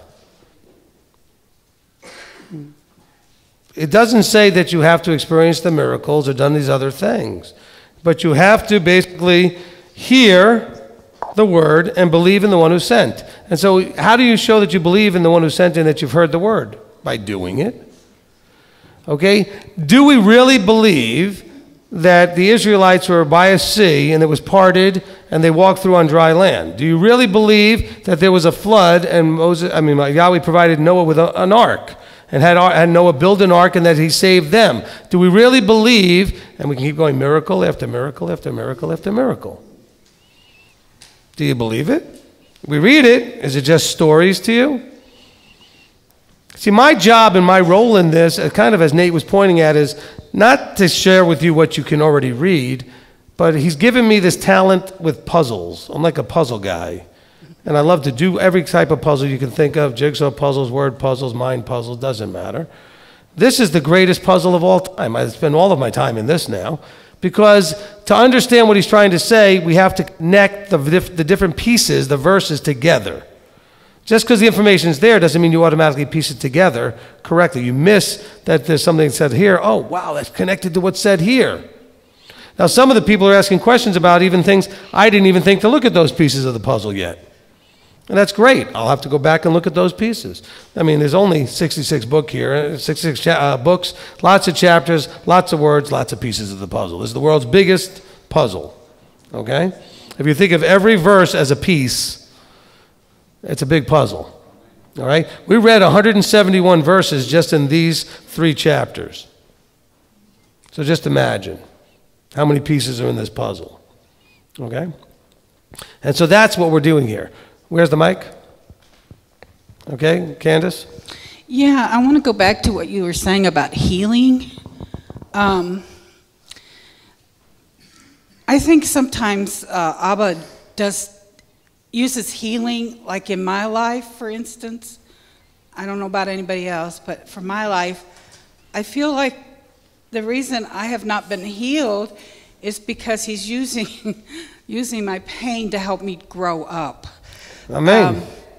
I was a horrible person as a believer. You know, when I was in the Christian church, I did some horrible things, and now, you know, I'm learning to be thankful for my pain because it's making me a nicer person. And so, you know, I'm not that hideous, horrible person I used to be. And so for what pain I suffer, I just thank him. Amen. And give him the praise and the glory. So sometimes Abba doesn't heal because he's trying to help us grow up. Amen. Amen. Okay, let me give you a couple of quick examples. We know about somebody named Yaakov. Same subject. Right? Avram, Yitzhak, Yaakov, one of the forefathers. Did Yaakov have a healing need? Yeah, what happened to him in his life? Someone popped his hip out of line. Is there any verse ever that says that it was healed? Most movies show him even going into Egypt hobbling when he finally got to go see Yosef, right? And so why wouldn't, of all people, why wouldn't Yahweh heal him? You know, we have Rav Shaul. I mean, Shaul, it says he has a thorn in his flesh. Could he have been talking metaphorically? Maybe. Or maybe he did have a physical ailment that never got healed. Okay? I've got some physical ailments that I've had people pray over many times. They're still there. Does it mean anything? Not necessarily. Do we search for meaning? Always. Okay? But just realize that he doesn't heal everybody all the time, and there's not a magic formula. So if you didn't get healed when somebody prayed over you, it's not because you did something wrong or there was something wrong with the process. He just doesn't choose to heal everybody all the time. It just doesn't work that way. But we see miracles happen all the time. We see situations happen. I'll give you an example of like a small miracle, or maybe just the most thing that could be. You know, my wife and I used to do a 3-congregation circuit. We started in Knoxville, we would start in Chattanooga Friday night, then we would do Knoxville Saturday morning and Nashville Saturday afternoon. And by the time we finished the Nashville one, it was after sundown, and then we would drive back to Knoxville 3 hours. And so we left after sundown and after Oneg, it's probably 8, 9, or 10 o'clock at night on a Saturday night. And as soon as we got on 65, if you know the roads there, as soon as we got on coming out of Brentwood, sort of Franklin area, my brakes went. And so I was able to glide off I was on the right-hand lane, and we just gotten on, got right off the next exit, wherever we were, glided off, and was able to go, no, excuse me, not my brakes, but it went dead on me. The car just went dead. Okay? And so I didn't know if I was going to have enough energy to get it anywhere. The car just went dead. And so we glided off, came off the road, and there was a gas station that was closed just right off the exit. So we were able to pull into that, the front of the gas station. So it was a nice empty space to pull into. Called AAA, and they told us it was going to be whatever while it was. And then I looked in my rearview mirror, and there was a AAA guy behind me in the parking lot who had pulled over to figure out where his next call was or something as I hung up the phone. And I said, did you get the call? He says, I didn't get any call. I just pulled over for whatever reason he had pulled over. Right behind me. I didn't see him until I hung up the phone. And then he was able to open up the hood and realize that something had gone wrong with the idle and I don't know anything about engines. He just did a little hand tweak, boom, we were fine. Something had come loose, and he just fixed it, and we were done. Called AAA and canceled the call. Said, your guy's already here. They said, we didn't send anybody yet. He did. Now, that could have been random. Could have been a miracle. Certainly felt like one. Okay? Because we were really in just a small town area. Everything was closed. That time of night on a Saturday night where I was, nothing was happening. It had to be easily 9, 10 o'clock. And, but the guy, let's think about it. Now, that certainly could have been random. But there are things like that happen that don't necessarily mean that you got a healing, but things happen and show up and turn around and are made available in miraculous ways in your life every day. All the time, things happen. Maybe just here at this feast, you've had lunch with or sat down and met the right person you needed to talk to about something that you needed to know about, or they needed to know from you, and that was like a divine appointment right there. Okay? People being put together in the right timing with the right people in the right situation are also, I believe, Abba's hand invisibly kind of doing what needs to be done. So let's not miss the fact that there are plenty of miracles happening. We just miss. It's kind of like Joshua and Caleb going, what is wrong with you people? Look at the grapes. They got to carry them on a pole. But there's big people there and we're scared. Scared of what? Our God, our Creator, just wiped out all of Egypt. And what are you worried about? Because we're looking for what we're looking for. We're not looking at what already is there. Okay? Open your eyes to see what's already there. We have a terrible time with appreciation. Okay? That's why I think it's important. Remind yourself of the song Dayenu from Passover, where you say, if this is all he'd ever done for me, it would have been enough. If he'd only opened my eyes so I could walk out of where I was, that would have been enough. If he'd only helped me get out of some bad lifestyle choices, it would have been enough. If he'd only done this, if he'd only done that, that would have been enough. But yet he kept doing more for you. And he's not done. But you should still feel like, and if he doesn't do another thing, it still would have been enough.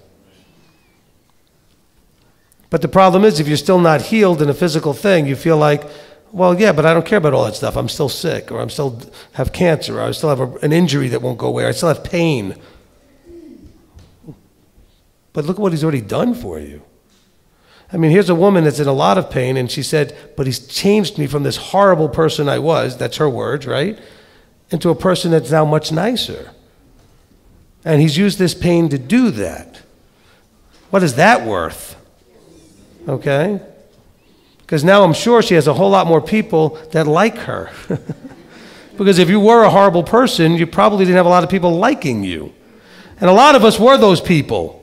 Amen. Not just Candace, but a lot of us were those people that most people didn't like very much because we weren't very likable. And we were kind of proud of it too. Well, too bad on them. I don't care. They can go jump in a lake, blah, blah, blah, blah, blah. That was our justification for being awful. And so, praise Abba that sometimes he doesn't do for us. But we can't see it. What do we do? We'll look through the glass darkly, dimly. Where's the mic? Okay, Bob. On healing, 20 and 21 come to off the page for me. The Father loves the Son and shows him all that he himself does, and the greater works than these he's going to show him in order that you marvel. For as the Father raises the dead and makes alive, even so the Son makes alive whom he chooses. Whom he chooses. Look, it's also, I mean, here, let's go back to the signs and wonders.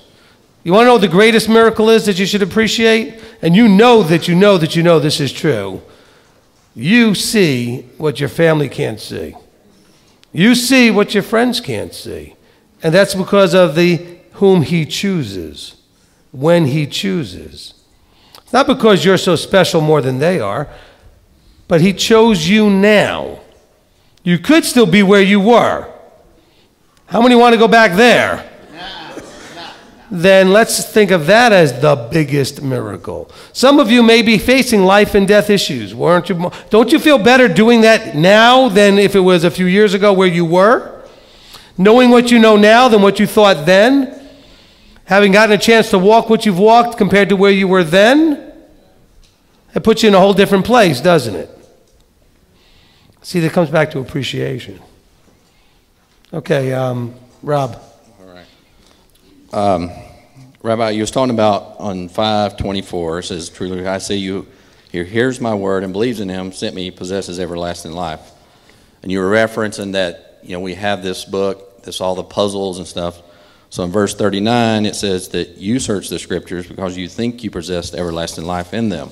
Mm-hmm. So where's their disconnect? Where are the missing pieces that they're trying to find? Well, keep reading. The answer's there. Keep going. It says, I do not receive esteem from men, but I know... No, you skipped over. Come on, verse 39. Okay. Keep going to verse 40. And these are the ones that bear witness of me. But you do not desire do the desire. They have the information. They search the scriptures, but if they would just do the desire... See, there's your answer right there. What's the difference between them and those that he's trying to wake them up? He says, yeah, you search the scriptures because you think you possess everlasting life in them. And he didn't say them that were wrong. The problem was verse 40. But you don't do the desire. What's the desire? That you do the commandments in the right approach, in the fullness of how they were intended, with full confidence and belief. And by the way, his whole point was that when you're searching these things, we're going to read this even more in some of the other chapters, these things are talking about him, pointing to him. He's trying to connect himself to those things. He's talking to a Jewish community who have a pride about the fact that they have this Torah thing and that they feel very much already safe and saved. And we're talking about that in the teaching we've been doing, right? That makes them feel very safe, saved, and complete. But he says, but not if you're not doing the desire. Look, all of them, right, all of them that were sent to go into the land had already been at Sinai, hadn't they? They all heard the sound, saw the signs and the wonders, the lightnings and the thunders, heard the voice, they heard the commandments, and yet when it came to going into the land, they weren't doing the desire. He said, go in. They said, but it's scary. What difference does that make? He said, go in. You know. This is, by the way, part of discipleship, and this is where it really gets tough. You go to disciple. You go to your discipler. You have an issue. Your discipler says, well, this is how it needs to go. And then you argue with your discipler. Why? If you weren't going to receive the answer and do what we were given instruction to do, why go ask? Robert and I have both had to tell people a few times, why are you calling us if you're not going to do what we give you to do? Not that we expect strict obedience, but when a person calls back, we'll ask, did you do what we recommended? No. Why not? They give their whatever excuses. And we'll let them do this once or twice or 3 times, and then finally I'm just going to say, you don't have to do, by the way, you don't have to do anything we tell you. But why are you coming to ask? Are you just wanting an opinion poll? Are you hoping that we're going to say that what you want to do is okay? I mean, if you really thought it was okay, why are you even asking? There's lots of things you do every day that you know are okay. You don't ask. You're asking because you know it's not okay. And I tell people, please don't use me for an opinion poll. Because I'm going to take full responsibility that if you do what I suggest, that if it goes bad, it's on me. And so if I'm going to counsel you, I take that responsibility with the expectation that you're going to do what we counsel you to do. And by the way, I don't give counsel unless I'm confident, and so I may tell you, I don't know what to do. And some of you have counseled me and said, I'm really not sure what to tell you at this point. I don't know what to do with this thing. But if I give you counsel, it's counsel. And so that's kind of the thing here, is that they were given instruction and counsel and experience. And by the way, you wouldn't come to me, I mean, it's funny how many people come and call me for counsel that I've never met, really don't even know our ministry, but somebody told them to give me a call, and then of course they start arguing with me and everything else. I'm like, why would you call just some random stranger and just want to get life-changing counsel if you don't know me? But people do that. I still try to help them as best I can, but it's funny the reactions that I get, because I'm like, well, why? Well, I was talking to so-and-so and they thought I needed to talk to you. I said, do you know anything about where this ministry's at, what we teach, where where we're coming from, etc.? Nope. We're going to have a problem probably in our discussion. And only because we're going to be using terms that we don't use the same way. If I say something, it'll mean different things to me than it will to you unless you've gone through this journey. Some of you are struggling with some of that now because you're so new to us that some of the things that others have heard because they've heard most of the teachings, you're sitting there going, well, what about this and what about that? Well, it's in this other teaching.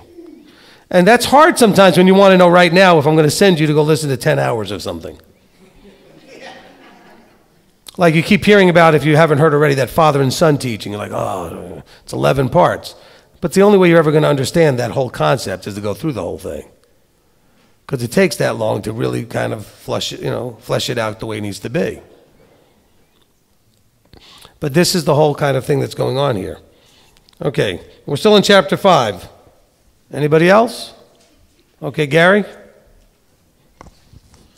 Yeah, so something I've been pondering a lot here lately is about the puzzle pieces. And a verse that really stuck out to me many years ago in this section here is John 5 and 45 through 47. Right. Do not think that I shall accuse you to the Father. There is one who accused you, Moshe, in whom you have set your expectation. For if you believed Moshe, you would have believed me, since he wrote about me. But if you do not believe his writings, how shall you believe my words? So my question is, and things I deal with, just interacting with people over the years, especially as the people who are coming out of Christianity, not properly perceiving who Mashiach is. And so obviously with the whole thing about are you saved and things of that nature. And then I also see people who come newly into it and they get enamored with Judaism and go to the other extreme, and now they're doubting Mashiach. And so one of the things that I've questioned, or I would be interested in, is how do we prove Mashiach from the Tanakh to go to where we can, because obviously he's pointing Moshe and he's saying he's wrote of me. And so to properly identify him, we need to know what Moshe spoke of him. And so how do we do that and guide people? Because many people are making this problem. It's a big hindrance for people coming into it and shaking their Christian ideas and having that proper perspective, and yet not going to the extreme in their doubting of who Mashiach is and just leaving him behind. Okay, so really good question. Listen, when we talk about these things, it's a relationship where he calls you, he opens your eyes, he opens your ears, and it depends on how you respond to that relationship. We can't prove anything to anybody that's making their own choices and wherever they're going, and we're not going to argue with them and defend anything. They've made their decisions. But when you're looking at the Tanakh, when it says it spoke of him, we're not looking for the verse that says, and I will send my son, and my son will die and be resurrected the third day. Those verses don't exist. But when he says, Moses wrote of me, what did Moses write mostly about? The Torah.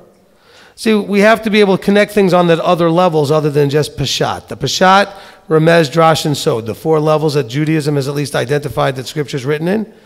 Okay, Peshat being the straight, simple understanding, where it would be nice if it said, and one day I'm going to send my son and he's going to die and resurrect and the whole thing.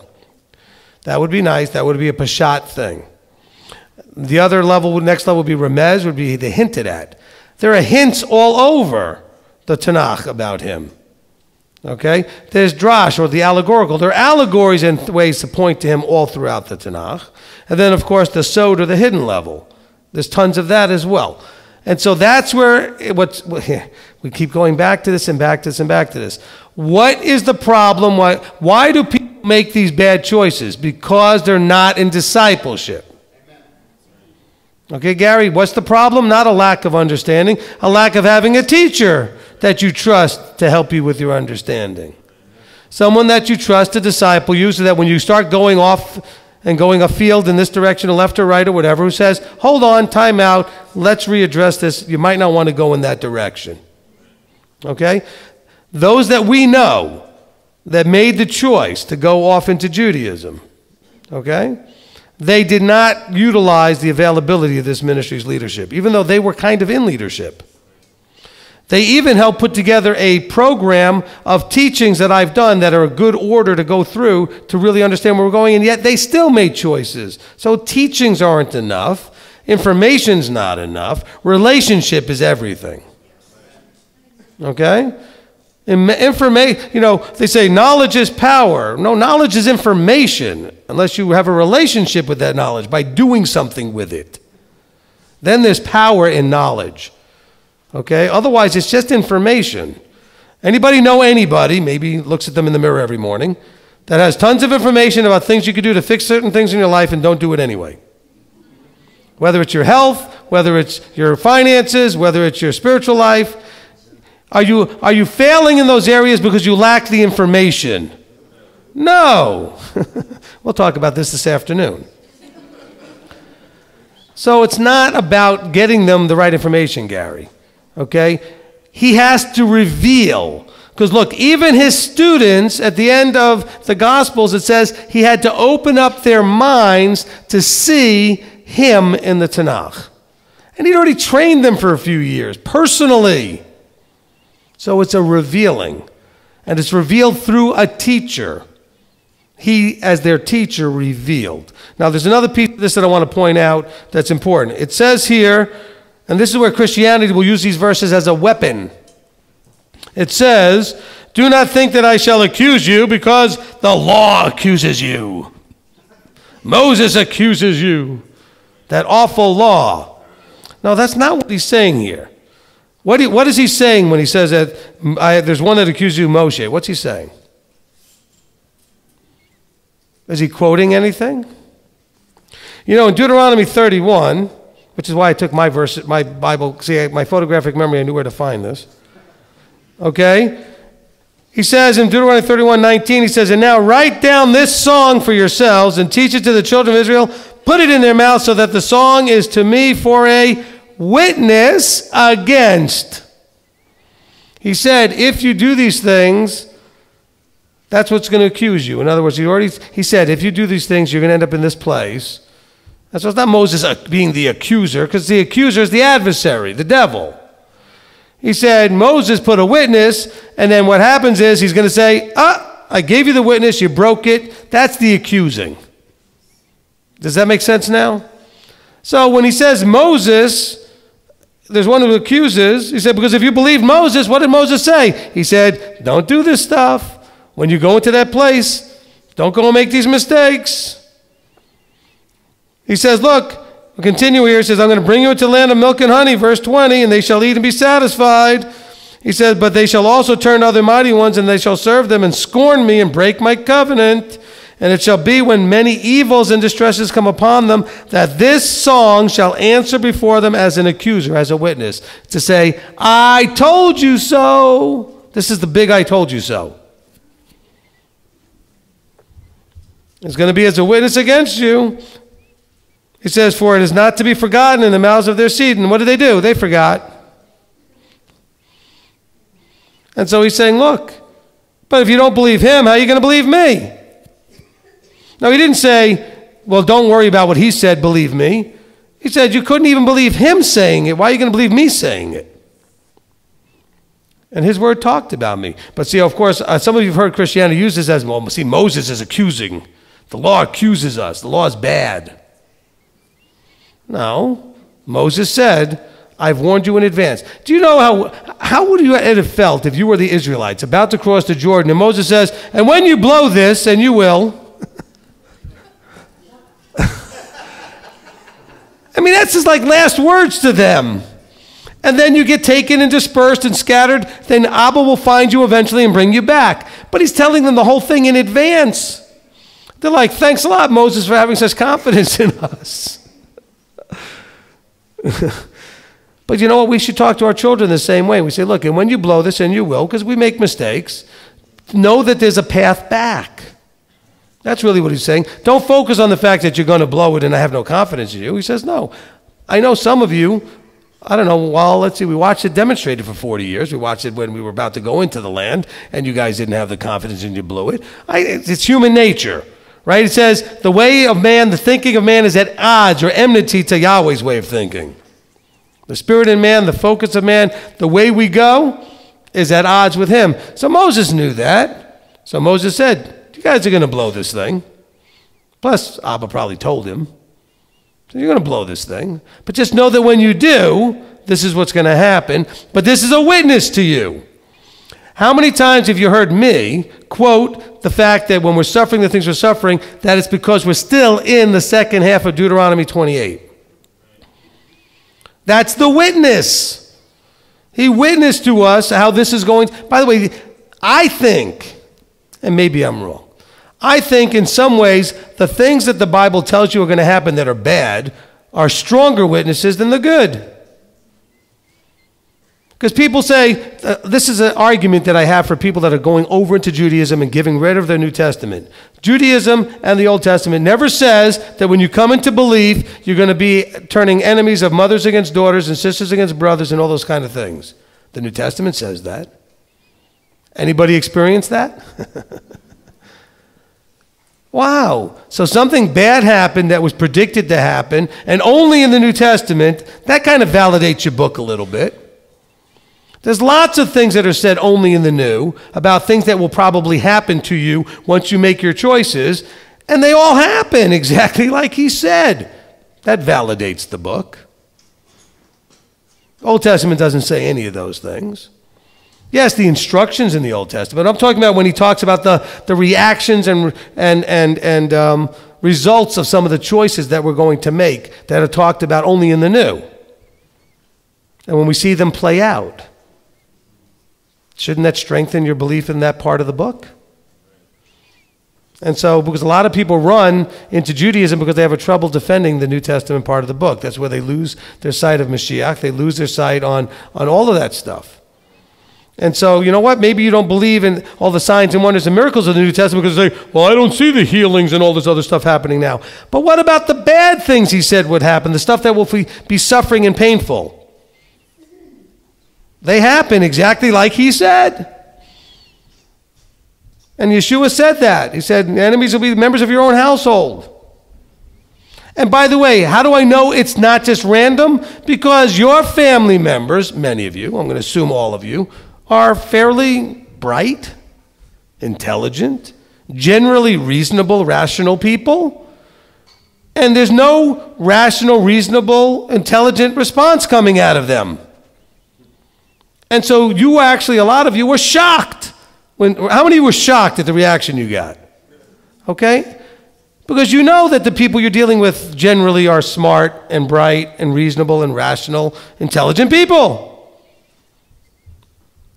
But it's happening because he said it would happen, because it's not a rational, intelligent issue. It's a blinded, delusion-threatening issue. Remember we talked about that in one of your thinkings, how when you threaten to pop that delusion bubble, it really puts people in a whole different irrational place. But only the New Testament talks about that. Judaism does not refer to when you go and keep the commandments, the family members are going to give you all kinds of grief. That's not a Judaism issue. But in the New Testament, we read about that. And that's absolutely against what you would normally expect. I mean, you've got very well-educated family members. And you could sit there and show them that Sunday doesn't come out of this book. You could show them exactly where Sunday worship comes from. You could show them that it's Saturday in the book, that it's Sabbath. And they cannot see it any more than you're teaching them a foreign language they never heard of. Okay, it's like getting them to read Cyrillic or Sanskrit or some other thing that's not written like the English letters. It's not using the alphabet. And you're asking them to understand that, and they can't. And you're thinking, wait a minute, but you're an intelligent person. You're well educated. You went to school. You know how to think rationally and sort things through. How come it doesn't matter that I can show you very simply that this is the way it is? We're not even talking about deep spiritual matters. Just facts. This is actually historical facts. We know how these things happened and when they happened. We know where Christmas came from. We know where Easter came from. They can't hear that. They can't receive that. It never occurs to them that they should question why there's a rabbit laying chocolate eggs.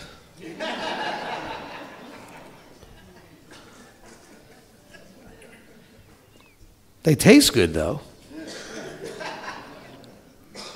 I remember my mom used to go in the day after Easter and buy them for like 1/1,000,000th the price, right? That, like pennies on the dollar. Those chocolate Santas were good as a Jewish kid. Hey, those things were like $5. She got it for like 50 cents. It was great. It was chocolate. That's all I know. Okay. Oh, they're on clearance right now. Yep, yesterday, right? We already got past Easter Sunday. You can go get all that. No, I'm not saying to bring that stuff in your house. I'm just giving you the point. Don't everybody go running out buying chocolate eggs on sale. But I'm saying is, as rational, intelligent beings, we don't even ask I remember talking to the pastor of the Baptist church and he's retired now, but that was running the church that we were renting the gym out of, right? And I talked to him about the Sabbath thing a little bit. I said, yeah, one of these days we'll talk about that egg-laying rabbit, And he just laughed because he know. See, in our intelligent, rational thought process, we know it's ridiculous, okay?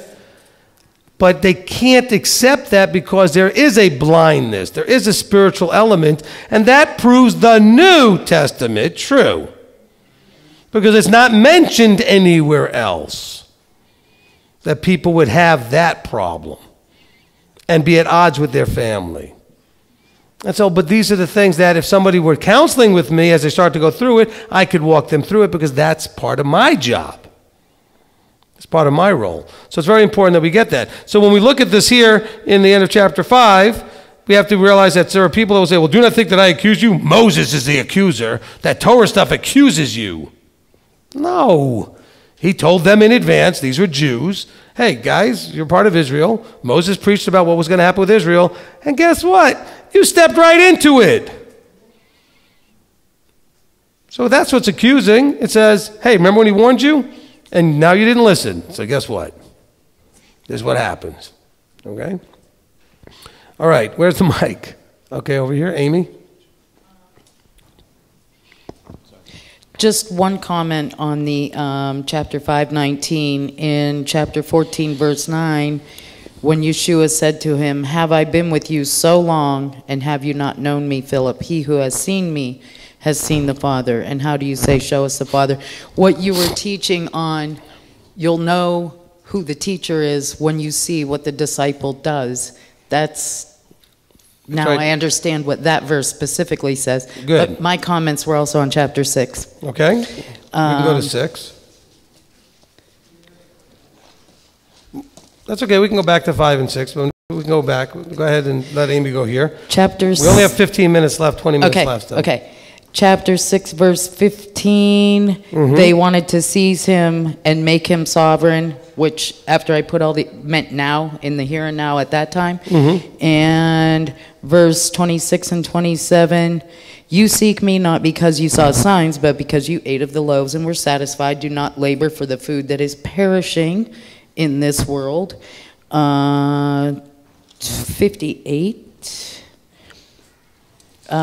This is the bread which comes down out of heaven, not as your fathers ate, meaning this world, temporal. He who eats of this bread shall live forever. And 63, it is the spirit that gives life. The flesh does not profit at all. The words that I speak to you are spirit and are life. And then back to 27, we spend all of our time laboring for the here and now and spending, we need to shift our paradigm that it's the spirit that we need to be feeding and building and growing and living in. Amen. Amen. Excellent. Let me just hit on something real quick. I mean, we'll cover, these are almost all verses, by the way, if I was checking where I marked in my notes. This is really good. But in verse 63, just to remind you, there are those that say it is the spirit that gives life, and they forget that he tells you what he means in the rest of the verse.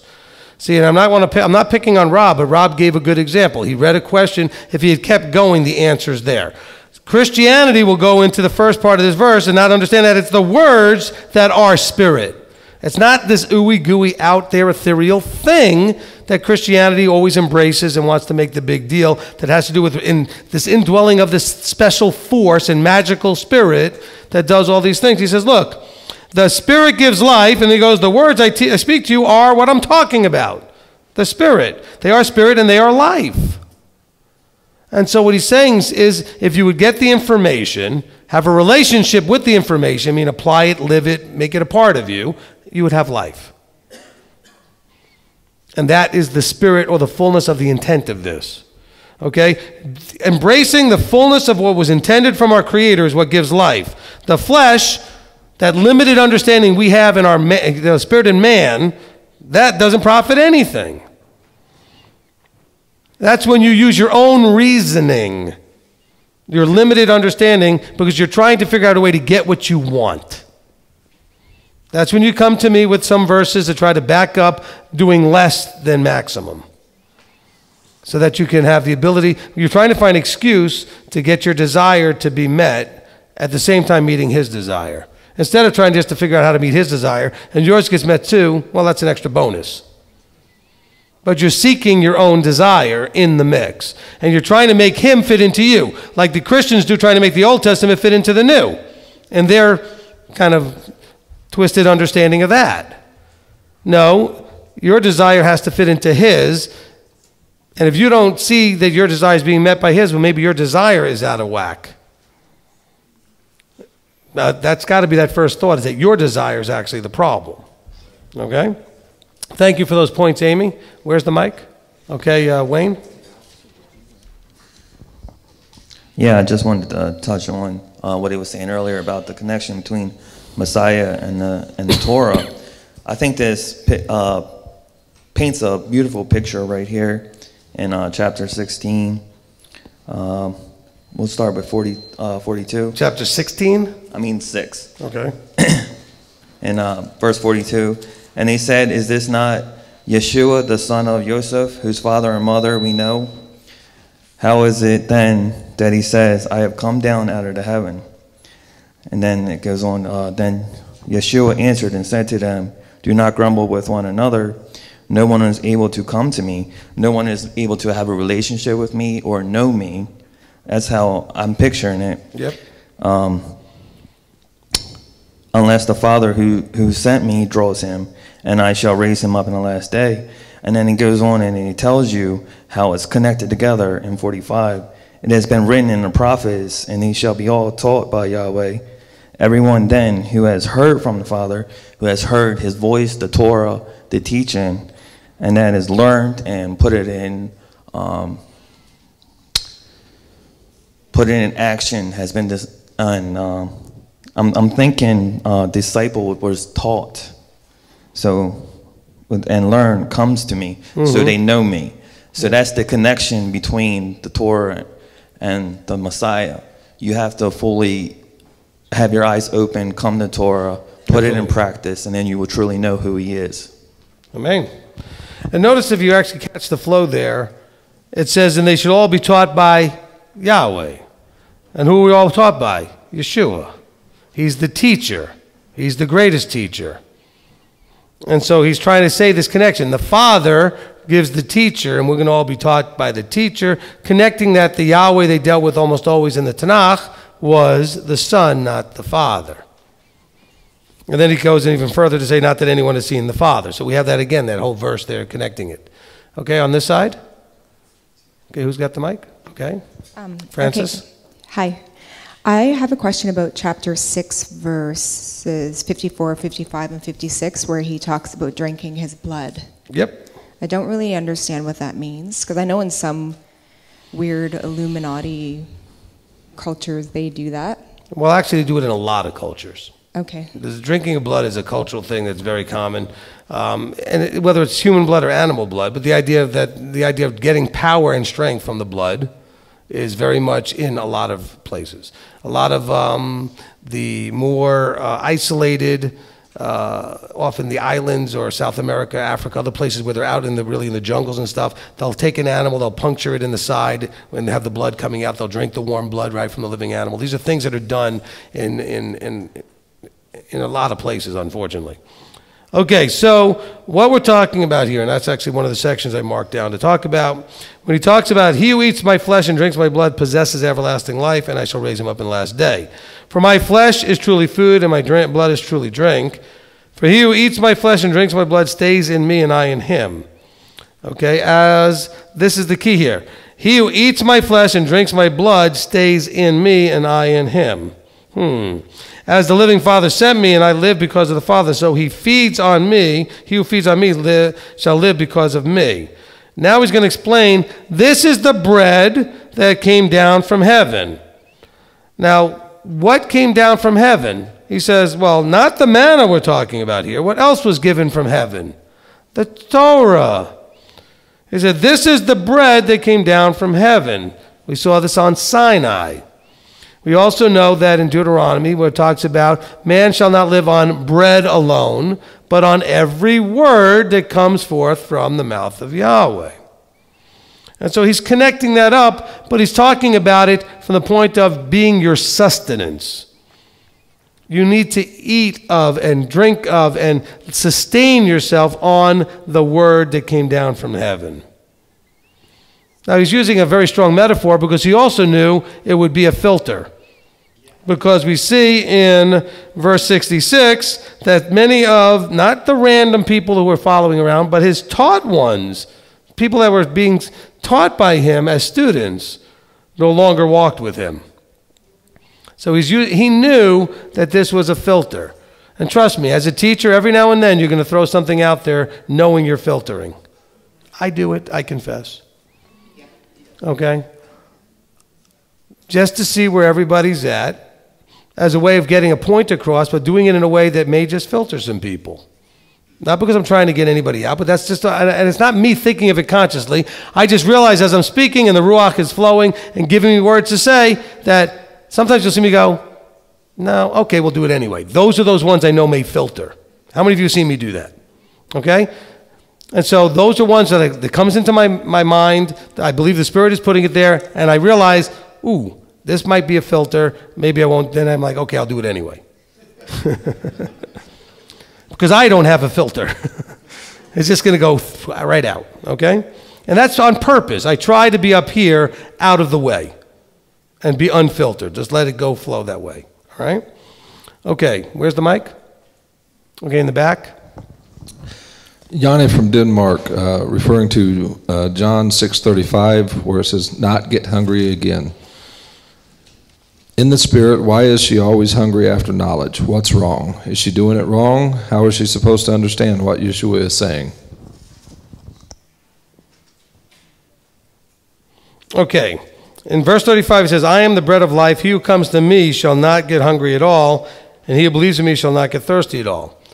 In other words, we are supposed to hunger and thirst after the word, but at some point when we are now relating with it and feeding on it, we should find this thing called being satisfied. We will find, that doesn't mean we finish getting all of our answers, but we're finding ourselves satisfied. You know, the journey, I was talking to somebody the other night when they were first checking in, and in talking to them, they said to me, well, and they hadn't listened to the CC 101 series yet. And they said, well, you know, I was over here and I was doing this, and all of a sudden I realized something was wrong. That's the way the journey starts. I said, you need to listen to that teaching because you, like everybody else, starts when you start realizing something's missing or something's wrong. And once you realize that, actually I think they said they realized something was missing. And when they realize that, what do? They start asking and seeking and knocking because now they're hungry to fill that, to find that thing that they're missing that they need. Once you find it, you should be satisfied, but that doesn't mean you finish eating. It's kind of like if you're looking for, let's say you're looking for some good food, and you find whatever it is that you find, and you go, you know what, I really like that. That satisfied me. You know what, I'm going to keep eating that in the future. I'm going to get that recipe and make that dish because I like it. It satisfied what I was looking for. And I'm going to remember that. And so that when I feel like I'm hungry again, I will know where to go to get satisfied. Okay, so when I can go where I need to go to get satisfied, then I won't be hungry at all. And so hopefully that answers the question that Yanni was asking. Okay, remember, it has to do with coming to him. As long as we come to him, we're not going to be hungry. You go to him, he'll keep feeding us. Okay, on this side, Hugo? Back to John 6:65 and 66. Because of this I say to you that no one is able to come to me unless it has been granted to him by my Father. From then on, many of his taught ones withdrew. Would it be fair to say that they must have felt, oh, they had found Yeshua, and and there was pride behind that, and he was saying to them, no, it's given to you. Finding me is given to you. You receive it. Okay. And thank you for bringing up the verse because it brings the. I felt like I'm getting sort of a different understanding here that I want to share. All right. All of us may have the experience, or know others that have the experience, where we feel like we found what we were looking for, and then, because this is what I think was really happening here. He says in 65, because of this I've said to you that none is able to come unless my Father has given it to him by my Father. Okay, so the Father draws you. However, just because he draws you doesn't mean that you're out of the mix. So what happens is you could be in the right place, under the right teaching, understanding all the right things, and have been drawn to all of that, only to have you get in the way. And so what happened was here Yeshua said something they didn't like. This is the Messiah himself. I've had people tell me, and every teacher's had people tell them at some point, you're the best, we love your teachings, and it's all great. And then as soon as they say that one thing they don't like, I'm the worst, you're terrible, you don't know anything, and they're gone. Okay? So what happened here is more of a pride problem of they hadn't given up self. They hadn't truly embraced, this is the one, this who I'm going to disciple with, and it doesn't matter if I don't like it. I'm trusting him. I'll just realize that's one of those things I don't get. I'll have to talk to him about it later. Maybe one day I'll get it. Some of you know this experience. You've heard me say certain things and did not like it. But because you hung in there, you went back and heard it again, or you rehashed it, or you waited till you grew to a different place. And then all of a sudden, when you thought I was wrong, you realized I was right. Okay? I'm not saying that I'm never wrong. I'm just saying, but do you understand that process? So here, instead of allowing that process, they just decided, we're not going to walk with him anymore. We don't like what he's saying anymore. This is probably not the only time that happened. Probably lots of things he said that people decided, that's not for me. That doesn't mean the Father didn't draw. Just because the Father draws doesn't mean you can't leave. We see this happen all the time. You can't come unless the Father draws, but you certainly can leave. You know, in one of the verses, Yeshua says that, let's see if I can find it.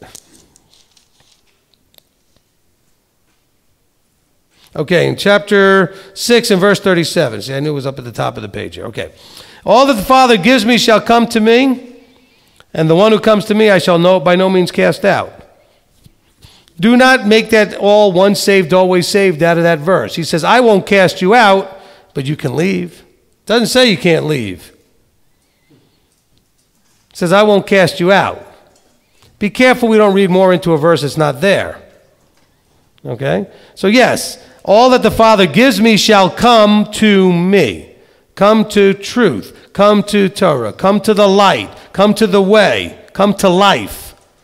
And I will not cast them out. But you can choose not to stay. What's the whole point of John 15? Every branch in me that doesn't stay in me, doesn't stay in me. He didn't say that, he just cast them out. He said they didn't stay in me. They chose to leave. And they shall be like the stubble thrown in the fire. He didn't say they got cast out of the body. He's just telling you where you're going to end up if you don't stay in him. Why would you need to tell somebody to stay unless you could actually choose to leave? I've told my children often, especially when they were little, stay there, stay here, stay in this room, stay in this building, stay. Right? Haven't we all done that? We give them a restricted space that they need to stay in. Why do we do that? Because in our minds and understanding, that space is safe. And staying in that space keeps them safe. Yeshua says the same thing. If you stay in me, you're safe. If you don't stay in me, you're not. So stay in me. So he says every branch in me that stays in me ends up in a place, and everyone that doesn't ends up in a different place, a different situation. Where's the mic? Okay, Zarek? We got only about 4 minutes. Yeah, I had a question in chapter 6, verse 15, where it says, Then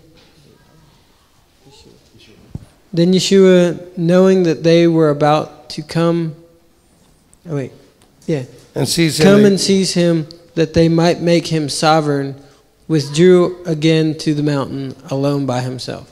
Right.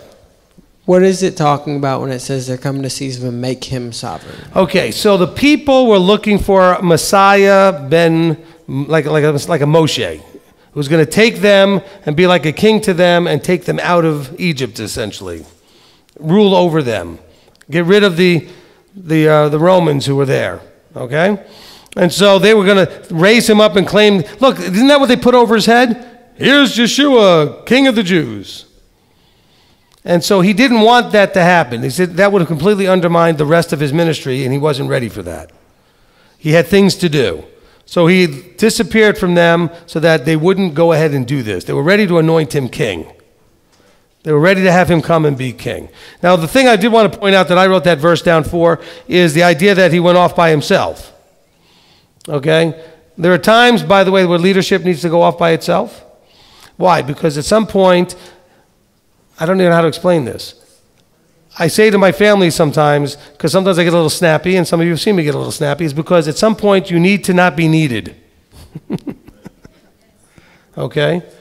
Because it's always pulling. Parents know that. Okay? Especially with little children, especially if you have special needs little children. They're always needing, always needing, always needing. And you need to get some refreshing off by yourself. So Yeshua, if you notice, will go off by himself a lot. And sometimes all day. And he said to you guys go. I'm going off by myself. I'll meet you out there, whatever. Okay, whether it was out on the boat, on the other side of the water, whatever it was. But he was just going to go off by himself. He needed that time, that refreshing. Because I'll tell you what, if you want this job, be warned. It will drain the you-know-what out of you, just everything. Because people are unlimited in their need. The need out there is so great. Okay? And that's not a complaint. But without that refreshing, it can really wear you out. When you're refreshed, it's just a blessing to do. But when you're exhausted and worn out and you just need to be left alone, okay? So if you see anybody in leadership, you see somebody starting to get real snappy, it's because they've had everything pulled and they just need that time. And so I get that way very much right before feasts because there's just so much, okay? When we get to Wednesday, you'll see a whole different me. Because almost all of the things that are tough and scheduled that need to have all of the extra effort and moving pieces will have been finished by Wednesday. And then it's just going to get much more smooth. Because we still have the wedding, I still have my class today, these other things that I'm still focused on. All right. So, we're basically wrapped up here. Let me just see if there was any key points I wanted to pull out real quickly. You know what? Nothing critical. There are a bunch of things here, but I'll leave them out. We covered most of what I wanted to cover. Let's get somebody to go ahead and close us in prayer. I won't get whoever's got the mic, but if anybody wants to volunteer. You already started us, Dawid, so okay, go ahead, Gary. Avinu Malkeinu, Abba Father, we thank you for this time and this set-apart time during Yom Moed, and to be here as a mishpacha, to come together to read and to study and to discuss your word, to get answers to questions we may have had. And Abba, we just give you all the praise, honor, and glory, thanking you and praising your set-apart name for providing this for us. And Abba, we just look forward to the rest of the day and pray for safety and the rest of the day and throughout the feast. And we ask it all in Yeshua's name. Amen. Amen. Amen. Okay, hold on. Don't anybody go anywhere? Okay, so appreciate that very much. A word of guidance and instruction to all of the men. When I ask for prayer, somebody to pray, every hand should go up. And I should get to choose. That's part of your role as a man. I don't know how shy you might be or afraid to be on camera and everything else. It doesn't matter. You got to get over that. Every man should be able to, at any moment, pray for any group that's around him that he might need to pray for. Okay, so all those hands should go up. And then I get to choose. Okay, so that's not saying that tomorrow or the next time that every one of you has to go put your hand up. I'm just saying that's the goal. Okay, you should be able to put your hand up and be able to do what was just done. There's no magic to us. I shouldn't say that. There's no expectation that there's a way to do it perfectly. In other words, it's not like you can actually mess this up. Whatever you do will be fine, I promise you. You do what it says in Scripture, not when they accuse you and bring you before judges, but it's the same idea. Stand up and let the words come. Just stand up and let the words come. Okay? All right. So we're going to go ahead and close now. The live stream can go ahead and shut off. And then, but I want you guys to stay because we're going to do something in here right after we close the live stream. So let me know when that's done. Shavua Tov. Have a good rest of your week and blessed.